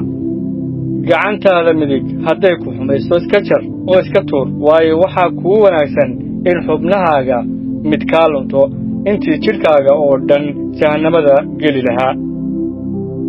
waxaa la yidhi ku alla kii naagtiisa fura warqaddiisa furniinkaa siiyo laakiin waxaan idinku leeyahay mid walba oo naagtiisa fura sababta sinada aawadeed maahee wuxuu ka dhigayaa inay sinaysato oo kii guursadaa tii la furayna waa sinaystaa weliba waad maqasheen in kuwii hore lagu yidhi waa inaadan nidarradaada jebin laakiin waa inaad rabbiga u yeeshaa nidarradaada laakiin waxaan idinku leeyahay ha dhaaranninaba jannada ha ku dhaarannina waayo waa carshigii ilaah dhulkana ha ku dhaarannina waayo waa meeshuu cagihiisa dhigo yeruusaalemna ha ku dhaarannina waayo waa magaaladii boqorka weynaa madaxaagana ha ku dhaaran waayo tin keliya kama dhigi kartid caddaan ama madow laakiin hadalkiinnu ha ahaado haa maya wixii intaas ka badan sharkuu ka yimaadaa waad maqasheen in la yidhi il ha loo rido iligna ilig ha loo rido laakiin waxaan idinku leeyahay sharka ha hor istaagina laakiin ku alla kii dhabanka midig kaa dharbaaxa kan kalena u jeedi oo kii doonaya inuu ku ashkateeyo oo khamiiskaaga kaa qaato maradaadana u daa oo ku alla kii kugu qabsadaa inaad mayl la socotid laba la soco kii wax kaa barya sii oo kii doonaya inuu wax kaa amaahdo ha ka sii jeesan waad maqasheen in la yidhi waa inaad deriskaaga jeclaatid oo cadowgaaga nabcaatid laakiin waxaan idinku leeyahay cadowyadiinna jeclaada oo u duceeya kuwa idin habaara wax wanaagsan u sameeya kuwa idin neceb oo ilaah u barya kuwa idin caaya oo idin silciya si aad u ahaataan wiilashii aabbihiinna jannada ku jira waayo qorraxdiisa wuxuu u soo bixiyaa kuwa xun iyo kuwa wanaagsan roobna wuu diiyaa kuwa xaqaa iyo kuwa aan xaq ahaynba waayo haddaad jeceshihiin kuwa idin jecel abaalkee baad leedihiin canshuurqaadayaashu miyaanay sidaas oo kale samayn haddaad salaantaan walaalihiin oo keliya maxaa dheeraada oo aad samaynaysaan dadka kale miyaanay sidaas oo kale samaynin sidaas aawadeed u samaada sida aabbihiinna jannadu u san yahay injiilka sida uu Matayos u qoray cutubka 6 iska jira inaydaan xaqnimadiinna dadka ku hor samayn inaydan arkaan haddii kale abaal kuma lihidin aabbihiinna jannada ku jira haddaba markaad sadaqaad bixinayso buun ha ugu dhufan hortaada sida laba wajiilayaashu sunagogyada iyo jidadka ku sameeyaan si dadku u ammaanaan runtii waxaan idinku leeyahay abaalgudkoodii way heleen laakiin adigu goortaad sadaqad bixinayso bidixdaadu iyaanay ogaan waxa midigtaadu samaynayso si ay sadaqadaadu u qarsoonaato oo aabbahaaga waxa qarsoon arkaa ayaa ku abaalgudi doona oo goortaad tukanaysaan ha ahaanina sida laba wajiilayaasha waayo waxay jecel yihiin inay tukadaan iyagoo taagan sunagogyada iyo meesha jidadku isku gooyaan si ay dadka ugu muuqdaan runtii waxaan idinku leeyahay abaalgudkoodii way heleen laakiin adigu goortaad tukanaysid qolkaaga qarsoon gal oo goortaad albaabkaaga xidhid aabbahaaga meesha qarsoon ku jira bari oo aabbahaaga waxa qarsoon arkaa ayaa ku abaalgudi doona goortaad tukanaysaan hadalka ha ku celcelinina sida dadka aan ilaah aaminin yeelaan waayo waxay u malaynayaan in loo maqlayo hadalkooda badan aawadiis sidaa darteed ha ahaanina sidooda oo kale waayo aabbihiin waa og yahay waxaad u baahan tihiin intaanad weydin haddaba sida tan u tukana aabbahayaga jannada ku jirow magacaagu quduus ha ahaado boqortooyadaadu ha timaaddo doonistaada dhulka ha lagu yeelo sida jannada loogu yeelo kibis maalin nagu filan maantana sii oo naga cafi qaamahayaga sidaan u cafiday kuwa noo qaamaysan oo jirrabaadda ha noo kaxayn laakiin sharka naga dug waayo boqortooyada iyo xoogga iyo ammaanta adigaa leh weligaa aamiin waayo haddaad dadka u cafidaan xumaantooda aabbihiinna jannada ku jira ayaa idiin cafiyi doona laakiin haddaana dadka cafiyin aabbihiinnu xumaantiinna idiin cafiyi maayo kolkaad soontaan ha ahaanina sida labawejiilayaashu u fool qulubsan yihiin waayo way isfool xumeeyaan si ay dadka ugu muuqdaan inay sooman yihiin runtii waxaan idinku leeyahay abaalgudkoodii way heleen laakiin adigu goortaad soontid madaxaaga saliid marso oo fool dhaqo si aadan dadka ugu muuqan inaad sooman tahay laakiin aad ugu muuqatid aabbahaaga meel qarsoon ku jira oo aabbahaaga waxa qarsoon arkaa wuu kuu abaalgudi doonaa maal ha ku urursanina dhulka meesha aboorka iyo midhirhku ku baabi'iyaan iyo meesha tuugagu jebiyaan oo ka xadaan laakiin maal jannada ku urursada meesha aboorka iyo midhirhku ayaan ku baabi'in iyo meesha tuugagu ayan jebin oo ayan ka xadin waayo meesha maalkaagu ku jiro meeshaasaa qalbigaagu ku jiri doonaa ilayska jidhku waa isha haddaba haddii ishaadu hagaagsan tahay jidhkaaga oo dhammina waa iftiimi doonaa laakiin ishaadu hadday xun tahay jidhkaaga oo dhammi gudcur buu ahaan doonaa haddaba iftiinka kugu jiraa hadduu gudcur yahay gudcurkaasi sidee buu u weyn yahay ninna laba sayid uma shaqayn karo waayo mid buu nacayaa kan kalena wuu jeclaanayaa ama mid buu la jirayaa kan kalena wuu quudhsanayaa uma wada shaqayn kartaan ilaah iyo maal sidaa darteed waxaan idinku leeyahay ha ugu welwelina naftiinna waxaad cuni doontaan iyo waxaad cabbi doontaan jidhkiinnana ha ugu welwelina waxaad u huwan doontaan naftu miyaanay ka roonayn cuntada jidhkuna miyaanu ka roonayn dharka shimbiraha cirka eega waayo waxba ma beertaan waxna ma gurtaan maqsinnana waxba kuma urursadaan oo aabbihiinna jannada ku jira ayaa cunto siiya idinku miyaynaan ka roonayn midkiinne intuu welwelo dherarkiisa dhudhun ku dari kara maxaad dharka uga welweshaan fiiriya ubaxyada duurka siday u baxaan ma ay shaqeeyaan ma ayna miiqdaan weliba waxaan idinku leeyahay xataa sulaymaan wakhtigii ammaantiisa oo dhan dhar uma uu gashan jirin sida kuwan midkood laakiin haddii ilaah sidaa u huwiyo cawska maanta duurka ku yaal oo berrito moofada lagu ridayo sidee ka badan ayuu idiin huwinayaa rumaysad yarayaalihow sidaa darteed ha ku welwelina idinkoo leh maxaannu cunaynaa ama maxaannu cabbaynaa ama maxaannu huwanaynaa waayo quruumuhu waxaasoo dhan ayay doondoonaan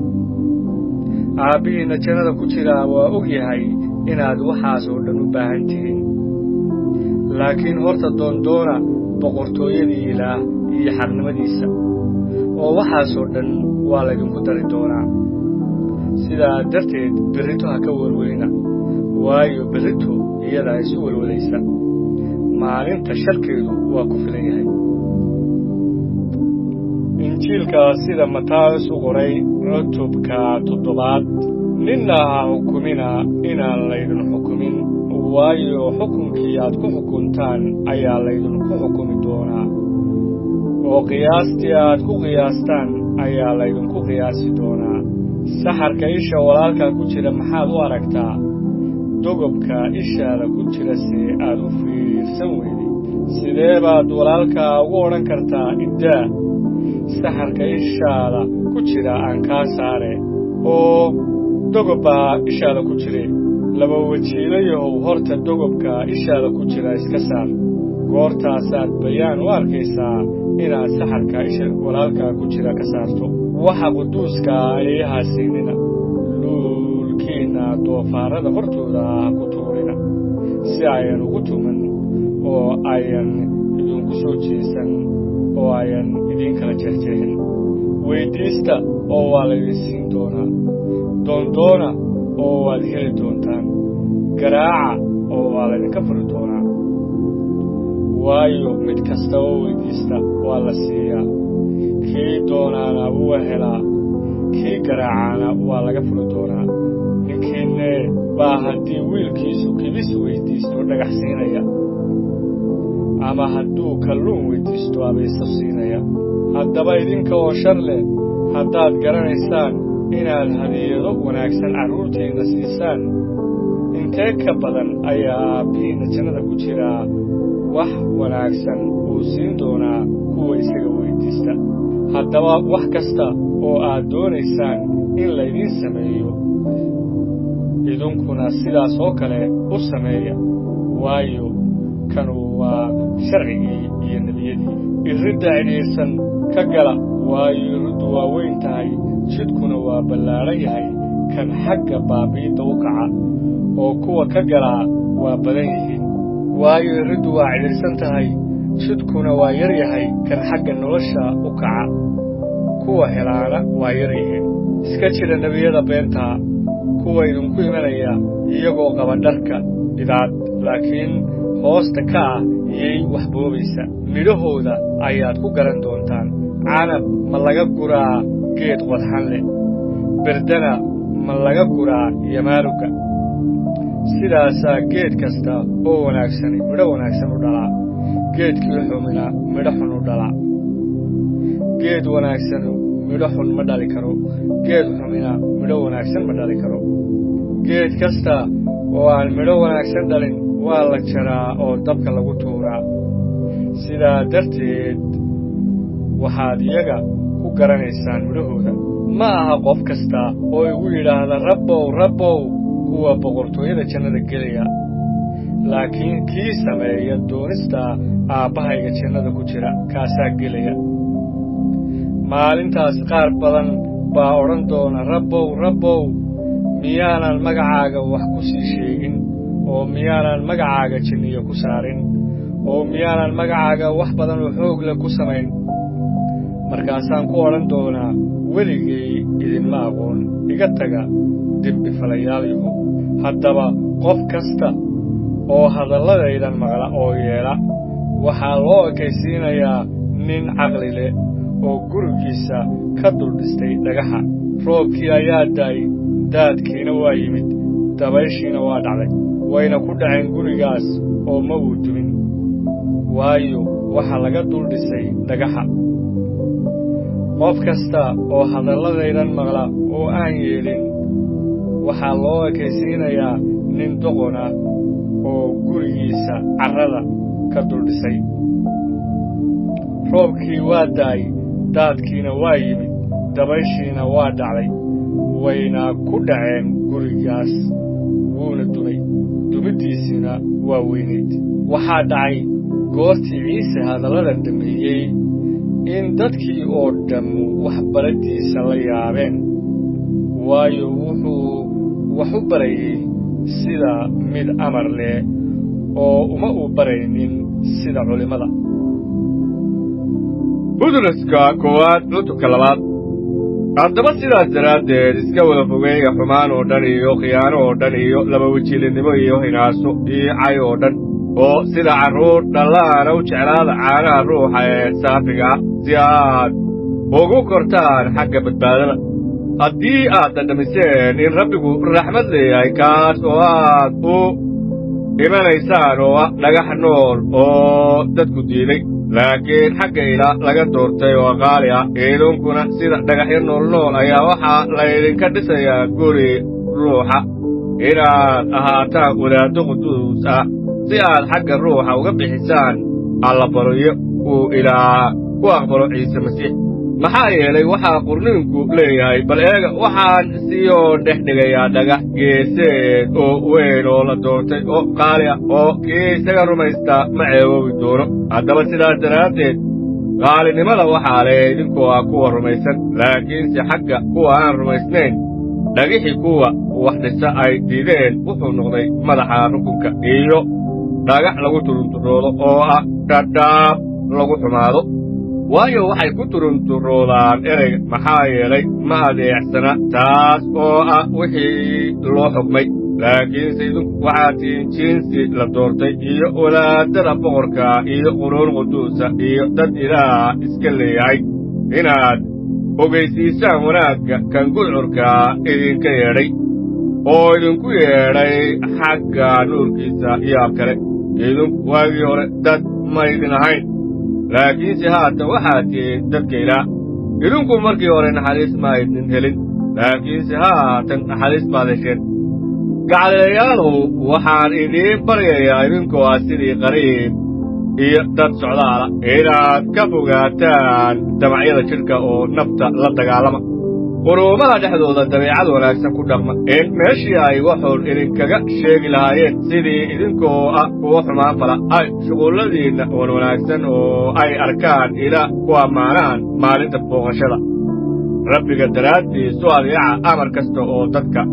ama ha aado boqorka ka sarreeya dadka oo dhan amase taliyayaasha oo isagu u soo diray inay ka aargutaan kuwa xumaanta sameeya oo ay ammaanaan kuwa samaanta fala waayo ilaah doonistiisu waxa weeye inaad samafalid ku aamusiisaan jaahilnimada nacasyada idinkoo xora oo aan xorriyaddiinna ugu isticmaalin sidii jubbad aad xumaanta ku qarisaan laakiinse sidii idinkoo addoommo ilaah dadka oo dhan maamuusa walaalahana jeclaada ilaahna ka cabsada oo boqorka ciseeya midibiyadoo ka cabsada oo ka dambeeya sayidyadiinna mana aha kuwa wanaagsan oo idiin roon oo keliya laakiinse xataa kuwa qalloocan waayo tan waa wax loo bogo haddii nin niyadda xagga ilaah uga adkaysto dhibaatooyinka isagoo xaq darro ku xanuunsanaya markii aad dimbaabtaan oo laydin garaaco haddii aad u dulqaadataan maxay ammaan leedahay laakiinse markaad wanaag fashaan oo aad xanuunsataan haddii aad u dulqaadataan taas waa wax ilaah u bogo waayo taas waa wixii laydinku yeedhay maxaa yeelay masiix baa idiin xanuunsaday oo wuxuu idinkaga tegey masaal inaad tallaabooyinkiisa raacdaan isagu ma uu dembaaban khiyaanana afkiisa lagama helin oo isaga markii la caayey dadkii caayey uma uu celin markuu xanuunsadayna ninna ma uu cabsiin laakiinse wuxuu isu dhiibay kan xaqnimada wax ku xukuma oo isagu dembiyadeennii wuxuu ku qaaday jidhkiisii geedka saarnaa si innagoo dembi kala dhimannay aynu xaqnimo u noolaanno waxaad ku bogsateen xarriijimihii karbaashadiisii waayo waxaad u ambanayseen sidiido oo kale laakiinse haatan waxaad u soo noqoteen adhijidhka iyo hoggaamiyaha naftiinna butroska koowaad cutubka koowaad anigoo ah butros oo ah rasuulkii ciise masiix waxaan warqaddan u qorayaa qariibada ku kala fidhiidhsan bontos iyo galaatiya iyo kabakotiya iyo aasiya iyo bituniya oo lagu doortay aqoontii ilaah baaw hore u sii ogaa oo quduus lagaga dhigay ruuxa xagga adeecidda iyo rushaynta dhiiggii ciise masiix nimco iyo nabadu haydiin bateen ammaanu ha u ahaato ilaah aabbaha rabbigeenna ciise masiix naxariistiisa badan aawadeed ayuu mar kaleyna dhalay inaynu rajo nool ku helno sara kiciddii ciise masiix ka soo sara kacay kuwii dhintay oo aynu helno dhaxal aan dhammaanayn oo aan nijaasoobayn oo aan baabba'ayn oo jannada laydinku kaydiyey idinku waxaad tihiin kuwo xoogga ilaah iyo rumaysadka lagu dhowro ilaa badbaadada diyaarka u ah in wakhtiga ugu dambaysta la muujiyo taas waad ku faraxsan tihiin in kastoo haddii ay waajib tahay aad haatan wakhti yar ku murugootaan jirrabaado badan oo kala cayncayn ah si loo tijaabiyo rumaysadkiinna oo aad uga sii qaalisan dahabka oo ah wax baabba'a in kastoo dab lagu tijaabiyo markaasaa laga helayaa mahad iyo ammaan iyo ciso markii ciise masiix la muujiyo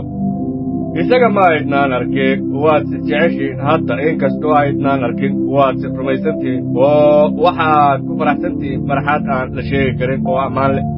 waxaadna helaysaan waxa rumaysadkiinnu ku dhammaado oo ah badbaadada naftiinna nebiyadii sii sheegay nimcada idiin imaanaysa waxay doondooneen oo aad u raadiyeen wax ku saabsan badbaadadaas waxayna raadiyeen wixii iyo wakhtigii ruuxii masiixa oo iyaga ku jiray uu u tilmaamay markuu horay uga sii markhaati furay waxyaalaha masiixu uu ku xanuunsan doono iyo waxyaalaha maanta ah oo iyaga ka daba iman doona oo waxaa iyagii loo muujiyey inaanay iyagu isugu adeegin waxyaalahaas laakiinse idinkay idinku adeegeen oo waxyaalahaas waxaa idin ogeysiiyey kuwii injiilka idinkaga wacdiyey ruuxa quduuska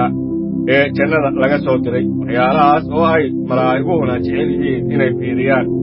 haddaba isku geejiya guntiga maankiinna dhowgiyaasha oo aad u rajeeya nimcada laydin keeni doono markii ciise masiix la muujiyo idinkoo carruur adeec leh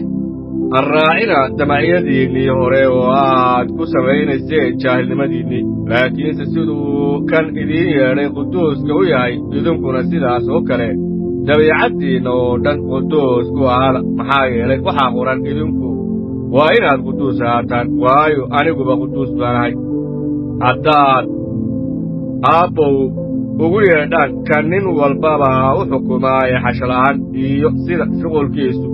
yahay cabsi ilaa isku dhaafiya wakhtiga aad qariibka tihiin waxaad ogtihiin inaan dabiicaddiinnii bilaashka ahayd oo aad awowayaashiin ka dhaxasheen laydinkaga soo furan waxyaalaha baaba'aya oo sida lacagta iyo dahabka laakiinse waxaa laydinkaga soo furtay dhiiggii qaaliga ah oo masiix oo ah sidii wan yar oo aan wax ceeb ah iyo iin toonna lahayn isaga horaa loo yiqiin intaan dunida la aasaasin laakiinse wakhtiyadii dhammaadkoodii ayaa loo muujiyey idinka aawadin idinkoo isaga aawadiis kuwa rumaysan ilaah isaga ka soo sara kiciya kuwii dhintay oo ammaanay isaga in rumaysadkiinna iyo rajadiinnu ay ilaah ku xidhnaadaan aawadeed sidaad naftiinna u daahiriseen markaad adeecdeen runta xagga jacaylka walaalnimada oo aan iska yeelahayn aad iyo aad qalbiga isaga jeclaada idinka mar kale laydinkuma dhalin abuur baaba'aya laakiinse waxaa laydinku dhalay abuur aan baaba'ayn oo ah ereygiina oo nool oo waara waayo wax kasta oo jiidlow waa sida caws oo kale oo quruxdiisa oo dhammuna waa sida ubaxa duurka oo kale haddaba cawsku u engegaa ubaxuna wuu dhacaa laakiinse ereyga rabbigu weligiisba wuu waaraa haddaba kaasu waa ereygii warka wanaagsanaa oo laydinku wacdiyey butroska koowaad cutubka shanaad anigoo amba oday la' oo maaraad ka waxyaalihii masiixu ku xanuunsaday oo weliba ka qayb qaadanaya ammaanta la muujin doono waxaan ku waaninayaa odayaasha idinku dhex jira ilaaliya idahayda oo idin dhex jooga idinkoo aan qasab ahaan u dhowrayn laakiinse raalli ka sida ilaah doonayo oo weliba ha u dhowrinnina faa'iido ceeb ah daraaddeed laakiin ku dhowra maan diyaara hana u xukumina sida idinkoo sayidda u ah kuwaad u talisaan laakiinse idaha masaalluuno oo markaana jidhka sare la muujiyo idinku waxaad heli doontaan taajka maanta oo aad baaba'ayn sidaas oo kalena dhallinyarada ay odayaasha ka dambeeya oo kulligiinba is-hoosaysiiya in midkiinba midka kale u adeego maxaa yeelay ilaah waa hor joogsadaa kuwa kibra laakiinse kuwa is-hoosaysiiya ayuu dhimco siiyaa haddaba sidaas daraaddeed gacanta xoogga leh oo ilaah iska hoosaysiiya si uu wakhtigiisa idiin sarraysiiyo welwelkiinna oo dhan isaga saara maxaa yeelay isagu dan buu idinka leeyahay feeyignaada oo soo jeeda waayo cadowgiinna ibliiska ahu sida libaaciyaya ayuu u wareegaa oo doondoonaa cid uu liqo isaga hor joogsadaa idinkoo iimaankiinna ku adag oo garanaya in isla dhibaatooyinkaasu ay ku dhacaan walaalihiinna dunida ku jira haddaba ilaaha leh nimcada oo dhan oo idinku yeedhay ammaantiisa daa'imkaa oo masiixa ku jirta markii aad in yar xanuunsataan kadib isagu wuu idin kaamili doonaa oo idin adkayn doonaa oo idin xogayn doonaa weligiis iyo weligiisba xoogga isagaa leh aamiin waxaan warqad yar idinku soo qoray gacanta walaalkeen silwanos oo aan ku tirinayo inuu aami yahay oo waxaan idinku waarinayaa oo marag ahaan idinku sheegayaa intanu tahay nimcada ilaah oo runa taas ku adkaada waxaa idin soo salaamaya tan baabuloon joogta oo laydinla doortay iyo wiilkayga markos isku salaama dhunkasho jacayla oo intiinna masiixa kuwiisaa oo dhan nabad u hawaad efesos cutubka 2 idinku waxaad ku dhimateen xadgudubyadiinna iyo dembiyadiinna kuwaas oo aad markii hore ugu socon jirteen sida socodka wakhtigan iyo sida madaxda xoogga hawada oo ruuxa haatan ka dhex shaqaynaya carruurta caasinimada iyaga dhexdooda mar baynu dhammaanteen u dhaqmi jirnay damacyada jidhkeenna innagoo samaynayna waxyaalaha jidhka iyo maanku ay doonayaan oo innaguna xagga dabiicad waxaynu ku ahayn carruurtii cadhada sida dadka kale laakiinse ilaaha naxariista odanka kuwaawu wuxuu inagu jeclaaday jacaylkiisa weyn oo sidaas daraaddeed markii aynu xadgudubyadeenna ku dhimannay wuxuu inala soo noolaysiiyey masiix idinku dhimco baad ku badbaaddeen oo innagana isagii buu inala soo sara kiciyey oo wuxuu isagii inala fadhiisiyey meelaha jannada xagga ciise masiix si uu wakhtiyada imanaya hodantinimada weyn oo nimcadiisa ugu muujiyo roonaanta uu inoogu qabo xagga ciise masiix waayo idinku waxaad ku badbaaddeen nimco xagga rumaysadka mana aha waa xaggiinna ka yimid laakiinse waa hadiyadda ilaah mana aha xagga shuqullada si aan ninna ugu faarin waayo innagu waxaynu nahay wixii uu sameeyey oo waxaa laynoogu uumay ciise masiix shuqullada wanwanaagsan aawadood oo ilaah hore ugu diyaariyey inaynu ku soconno haddaba sidaas daraaddeed idinku xasuusta inaad waa hore xagga jidhka ku ahaan jirteen dad aan yuhuud ahayn oo kuwa gudan la yidhaahdo oo xagga jidhka gacmo lagu guday oo ay idinku yeedhi jireen buryaqa waagaas masiix baad ka soconaydeen oo shisheeyaad ka ahaydeen dawladda reer banu israa'iil oo ajnabi baad ka ahaydeen axdiyada ballanka idinkoo aan rajo lahayn oo aan dunida ilaah ku lahayn laakiinse kuwiinna mar hore fogaa haatan waxaad ku jirtaan ciise masiix oo waxaa laydinku soo dhoweeyey dhiigga masiixa waayo isagu waa nabaddeenna oo waa kan labada mid ka dhigay oo dumiyey oo qofkii derbiga dhexe isagoo jidhkiisii ku buriyey cadowtinimadii taas oo ah sharciga amarrada ku jira qaynuunnada inuu isaga qudhiisu labadii isugu abuuro nin cusub isagoo saas nabad ku samaynaya iyo inuu labadooda oo isku jira ilaah kula heshiisiiyo xagga isku tallaabta isagoo halkaas ku dilay cadowtinimada oo markuu yimid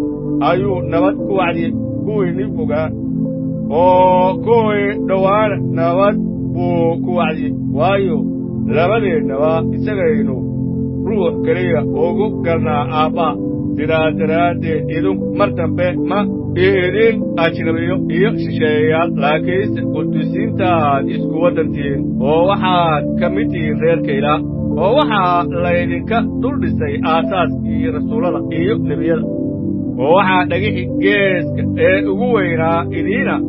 ciise masiix qudhiisa oo dhismaha oo dhammu isagu si wanaagsan isugu haystaa oo weynaadaa oo wuxuu rabbiga u noqdaa macbud quduusa idinkana isagaa laydinku wada dhisay inaad ahaataan rugtii ilaah xagga ruuxa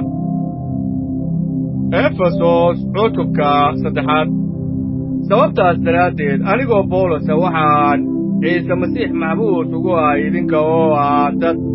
aan yuhuud ahayn aawadin hubaal waxaad maqasheen wakiilnimada nimcada ilaah oo la iigu kiin dhiibay iyo sida qarsoodigii laygu ogaysiiyey wixii la ii muujiyey sidii aad mar hore dhowr eray idinku soo qoray markaad akhridaan waxaad ogaan karaysaa garashadayda xagga qarsoodiga masiixa kaas oo aan qarniyadii kale loogu ogaysiin bini'aadmiga sida haatan ruux loogu muujiyey rasuulladiisa iyo nebiyadiisa quduuska taas waxaa weeyaan in haatan dadka aan yuhuudda ahayn ay yihiin kuwo wax inala dhaxla oo aan isku jidhnahay oo ay inagula qayb qaataan ballankii ciise masiix xagga injiilka kaas oo aniga layga dhigay midiidin sida ay tahay hadiyadda nimcada ilaah oo lay siiyey sida ay tahay shaqaynta xooggiisu aniga oo quduusiinta oo dhan ugu liita waxaa nimcadan lay siiyey inaan dadkaan yuhuudda ahayn ku wacdiyo dantinimada masiixa oo aan la baadhi karin iyo inaan dadka oo dhan garansiiyo waxay tahay talogelidda qarsoodigii weligiis ku qarsoonaa ilaah oo ah kan wax walba abuuray sababtuna waxa weeyaan in haatan madaxda iyo kuwa amar kale oo ku jira meelaha jannada kiniisadda lagu ogaysiiyo xigmadda ilaah oo badan oo kala cayncaynka sida uu yahay qasdiga weligiisa oo isagu u qasdiyey rabbigeenna ciise masiix kaas oo aynu ku leennahay dhiiranaan oo aynu isku hallayn ugu geli karno xagga rumaysadka aynu isaga rumaysannahay sidaas daraaddeed waxaan idinka baryayaa inaydnaan ku qalbi jabin dhibaatooyinkayga aan daraaddeed u maray waayo taasu waa idiin ammaan sababtaas daraaddeed waxaan ugu jilba joogsadaa aabbaha hortiisa kaas oo magaciisa lagu magacaabay reerka oo dhan inta jannada ku jirta iyo inta dhulka joogtaba in sida hodantinimada ammaantiisu ay tahay uu idiin siiyo itaal aad ruuxiisa kaga xoogaysataan xagga gudihiinna iyo in masiixu qalbiyadiinna degganaado xagga rumaysadka inaad jacayl xidid iyo aasaas u yeelataan iyo inaad u xoogaysataan si aad quduusiinta oo dhan ula garataan waxa ay yihiin ballaadhka iyo dherarka iyo korudheerinta iyo hoosudheerinta iyo inaad ogaataan jacaylka masiixa oo aqoonta dhaafa si ay idinka buuxsanto ilaah buuxnaantiisa oo dhammu haddaba kan awooda inuu inoo sameeyo waxaad iyo aad uga sii badan waxa aynu weyddiisanno ama ku fikirno oo dhan sida uu yahay xoogga ee naga dhex shaqeeya isaga ammaanu waa u ahaato kiniisadda iyo ciise masiixa tan iyo qarniyada oo dhan iyo weligiisba aamiin efesos cutubka afraad haddaba sidaas daraaddeed anigoo maxbuus u ah rabbiga waxaan idinka baryayaa inaad yeedhistii laydinku yeedhay ugu socotaan si istaahila idinkoo leh is-hoosaysiin iyo qalbi qaboobaan oo dhan iyo samir oo midkiiba midka kale jacayl ugu dulqaadanayo ku dadaala inaad midownimada xagga ruuxa ku xejisaan xidhiidhka nabadda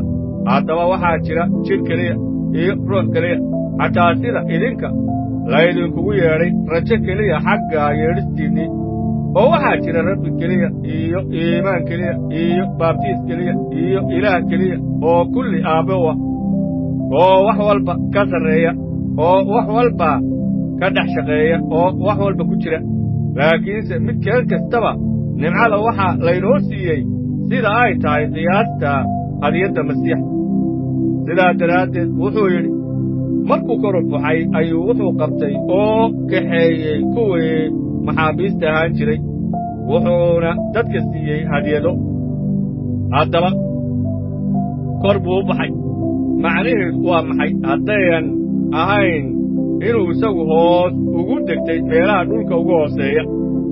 waa isla kii hoos u degtay kaan haddana kor u baxay oo samooyinka oo dhan ka sara maray si uu isaga buuxiyo wax kastaba oo qaar wuxuu ka dhigay inay ahaadaan rasuullo qaarna nebiyo qaarna wacdiyayaal qaarna kuwo kiniisadda dhaqaaleeya iyo macallimiin sababtuna waa kaamilidda quduusiinta xagga shuqulka adeegidda iyo xagga dhisidda jidhka masiixa ilaa aynu wada gaadhno midnimada rumaysadka iyo aqoonta wiilka ilaah oo aynu noqonno dad waaweyn xagga qiyaasta koridda ee buuxnaanta masiixa waa inaynaan mar dambe ahaan carruur rogrogmaysa oo lagu kaxaysto dabayl kasta oo cilmi ah xagga dulanka dadka iyo khiyaanada iyo sirta qaladka laakiinse innagoo si jacayl runta ugu hadlayna aynu wax walba ku korno xaggiisa kan madaxa ah oo ah masiixa kaas oo jidhka oo dhammu si wanaagsan isugu haysto oo isugu wada xidhan yahay caawimaadda xubin kastaaba keento sida xubin kastaaba u shaqaysto qiyaasteeda oo ugu kordhiso jidhka inuu jacayl ku dhismo haddaba sidaas daraaddeed rabbiga waan idinkugu markhaati furayaa oo waxaan idinku leeyahay war mar dambe ha oogu soconnina sida dad aan ilaah aaminin ugu socdaan xumaanta maankooda waxgarashadoodii way madoobaatay oo jaahilnimada iyaga ku jirta aawadeed iyo qalbi engegnaantooda aawadeed ayay ajnabi uga noqdeen nolosha ilaah iyagoo xishood beelay waxay isu daayeen inay wasakhkasta hunguri weynaan ku sameeyaan laakiin idinku masiixa sidaas kuma aydnan baran hadday run tahay inaad isaga maqasheen oo isaga laydinku baray sida runtu ciise ugu jirto waa inaad iska xoortaan dabiicaddii hore oo ku saabsanayd socodkiinnii aad ku socon jirteen taas oo qarribanta xagga damacyada khiyaanada oo waa inaad ku cusboonaataan ruuxa maankiinna oo aad u wataan dabeecadda cusub oo loo abuuray inay ilaah u ekaato xaqnimada iyo quduusnimada runta sidaas daraaddeed beenta iska fogeeya oo midkiin waluba deriskiisa run ha kula hadlo waayo innaga midkeenba midka kale wuxuu u yahay xubnihiisa haddaad cadhootaan addembaabina qorraxdu yay idinka dhicin idinkoo cadhaysan ibliiskana meel asiinina kii waxadi jiray yuusan mar dambe waxadin laakiinse ha hawshoodo isagoo gacmihiisa ku shaqaynaya oo wax wanaagsan samaynaya si uu u haysto wax uu siiyo kan wax u baahan hadal qudhuuna yuusan habkiinna ka soo bixin laakiinse ku hadla waxa u wanaagsan dhisidda loo baahan yahay inay nimceeyaan kuwa maqla ha calool xumaynina ruuxa quduuska ilaah oo laydinku shaambadeeyey maalinta madax furashada haddaba qadhaan iyo dhirib iyo cadho iyo qaylo iyo cay oo dhammi ha idinka fogaadeen iyo xumaan kastaaba oo idinka midkiinba midka kale ha u roonaado oo ha uu qalbi jilacsanaado idinkoo iscafiyaya sidii ilaahba masiixa idinku cafiyey injiilka sida yooxana u qoray cutubka 14aad qalbigiinnu yuusan murugoon ilaah waad rumaysan tihiin anigana rumaysta guriga aabbahay wuxuu leeyahay hooyaal badan haddaanay sidaas ahayn waan idiin sheegi lahaa maxaa yeelay waxaan u tegayaa inaan meel idiinsii diyaariyo oo haddaan tago meel idiinsii diyaariyo mar dambe waan soo noqon doonaa oo xaggaygaan idiin qaadan doonaa in meeshaan joogo idinkuna aad joogtaan oo meeshaan tegayo iyo jidkaba waa taqaanin toomas ayaa ku yidhi saydu ma naqaan meeshaad tegaysid ee sidee baan ku naqaan jidka markaasaa ciise wuxuu toomas ku yidhi anigu waxaan ahay jidka iyo runta iyo nolosha ninna aabbaha uma yimaado xaggaygu ku yimaada maahee haddaad i garateen aabbahayna waad garan lahaydeen hadda kadib waad garanaysaan waadna aragteen filibos baa ku yidhi sayidoo aabbahana tus waana nugu filan yahay markaasaa ciise wuxuu ku yidhi ma intaas badan baan idinla joogay oo aanad i garanaynin filibosow kii i arkay wuxuu arkay aabbaha sidee baad u leedahay aabbahana tus miyaydnaan rumaysan inaan aabbaha ku jiro aabbuhuna uu igu jiro erayada aan idinkula hadlayo anigu iskagama hadlayo aabbahaasee igu jira ayaa shuqulladiisa sameeya i rumaysta inaan aabbaha ku jiro oo aabbahuna aniga ku jiro haddii kale shuqullada aawadoodii rumaysta runtii waxaan idinku leeyahay kii rumaystaa shuqullada aan sameeyo isna wuu samayn doonaa oo shuqullo kuwan ka waaweyn wuu samayn doonaa maxaa yeelay aabbahaan u tegayaa oo waxaad magacayga ku weydiisataan waan samayn doonaa in aabbuhu ku ammaano wiilka haddii aad wax igu weydiisataan magacayga waan samayn doonaa haddii aad i jeceshihiin qaynuunadayda waad xejin doontaan aniguna aabbahaan bari doonaa isna wuxuu idin siin doonaa gargaare kale inuu idinla jiro weligeen waxaa weeye ruuxa runtaa oo aanay dunidu qaadan karin waayo ma aragto garanna mayso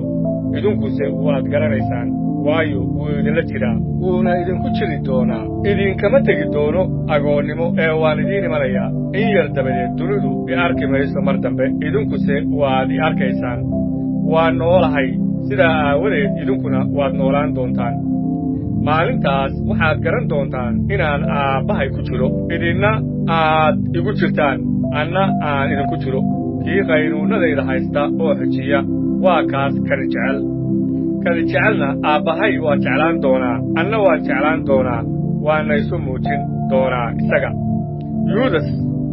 yuudas iskaariyot maaha ayaa ku yidhi isaga sayidow maxaa dhacay oo annaga aad isugu kaaya muujin doontaa dunidana aadan isugu muujin doonin ciise ayaa u jawaabay oo ku yidhi haddii nin jecel yahay hadalkayguu xejin doonaa aabbahayna waa jeclaan doonaa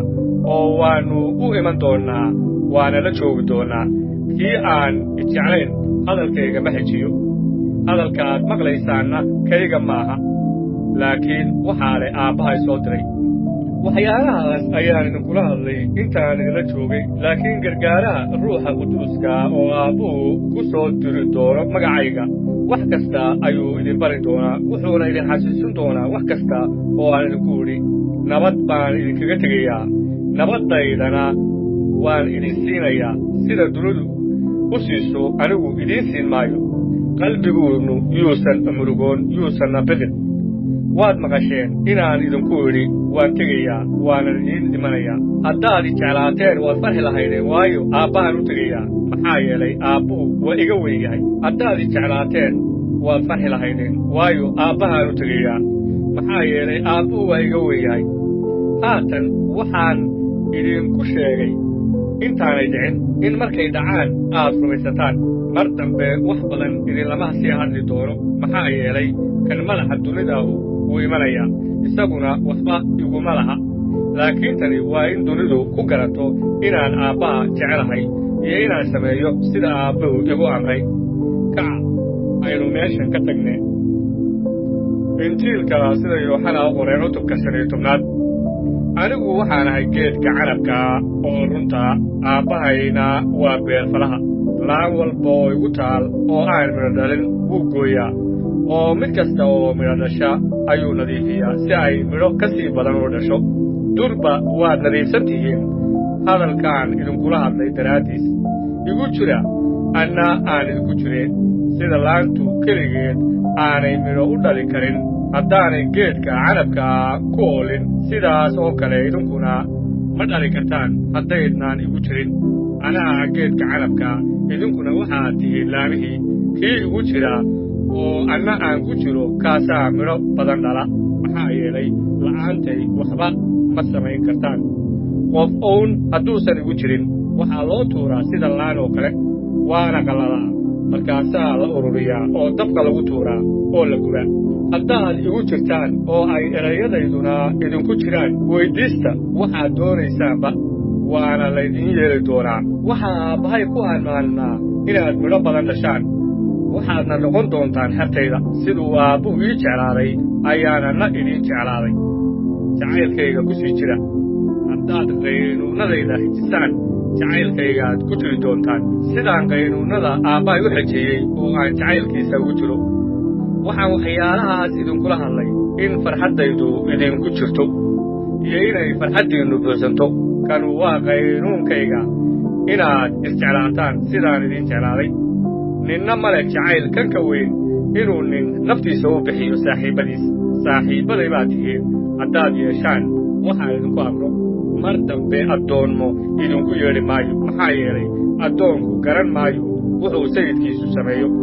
laakiin saaxiibbo waan idinku yeedhay maxaa yeelay waxaan aabbahay ka soo maqlay oo dhan ayaan idin ogeysiiyey idinku ima aydnaan dooran laakiinse anaa idin doortay waanan idiin diray inaad tagtaan oo midho soo dhashaan iyo in midhihiinnu sii jiraan in wax alla waxaad aabbaha magacayga ku weyddiisataan uu idin siiyo waxyaalahaas ayaan idinku amray inaad isjeclaataan dunidu hadday nin dhabcaato waad garanaysaan inay hortiinni dhabcaatay haddaad kuwa dunida ahaan lahaydeen dunidu kuweeda way jeclaan lahayd laakiin kuwa dunida ma ihdin waanse idinka doortay dunida taas aawadeed dunidu way idin necab tahay xasuusta hadalkaan idinku idhi addoon kama weyna sayidkiisa hadday silciyeen idinkana way idin silcin doonaan hadday hadalkayga xejiyeen kiinana way xejin doonaan laakiinse waxyaalahaas oo dhan waxay idinku samayn doonaan magacayga aawadii maxaa yeelay waxaanay garanayn kii soo diray haddaanan iman oo aanan la hadlin dembi ma ay lahaadeen laakiin hadda dembigooda marmarsiiyo uma haystaan kii necab wuxuu kaloo necab yahay aabbahay haddaanan dhexdooda ku samayn shuqullada aan nin kale samayn dembi ma ay lahaadeen haddase aniga iyo aabbahayba wayna arkeen oona dhibcaadeen laakiin sidaas waxay u noqotay inuu dhammaado hadalka sharcigooda ku qorani way ii nabcaadeen sabab la'aan laakiin markuu yimaado gargaaraha oo aan xagga aabbaha ka soo diri doono isagoo ah ruuxa runta oo xagga aabbaha ka soo baxa ayuu ii marag furi doonaa idinkuna waad marag furi doontaan waayo tan iyo bilowgii waad ila jirteen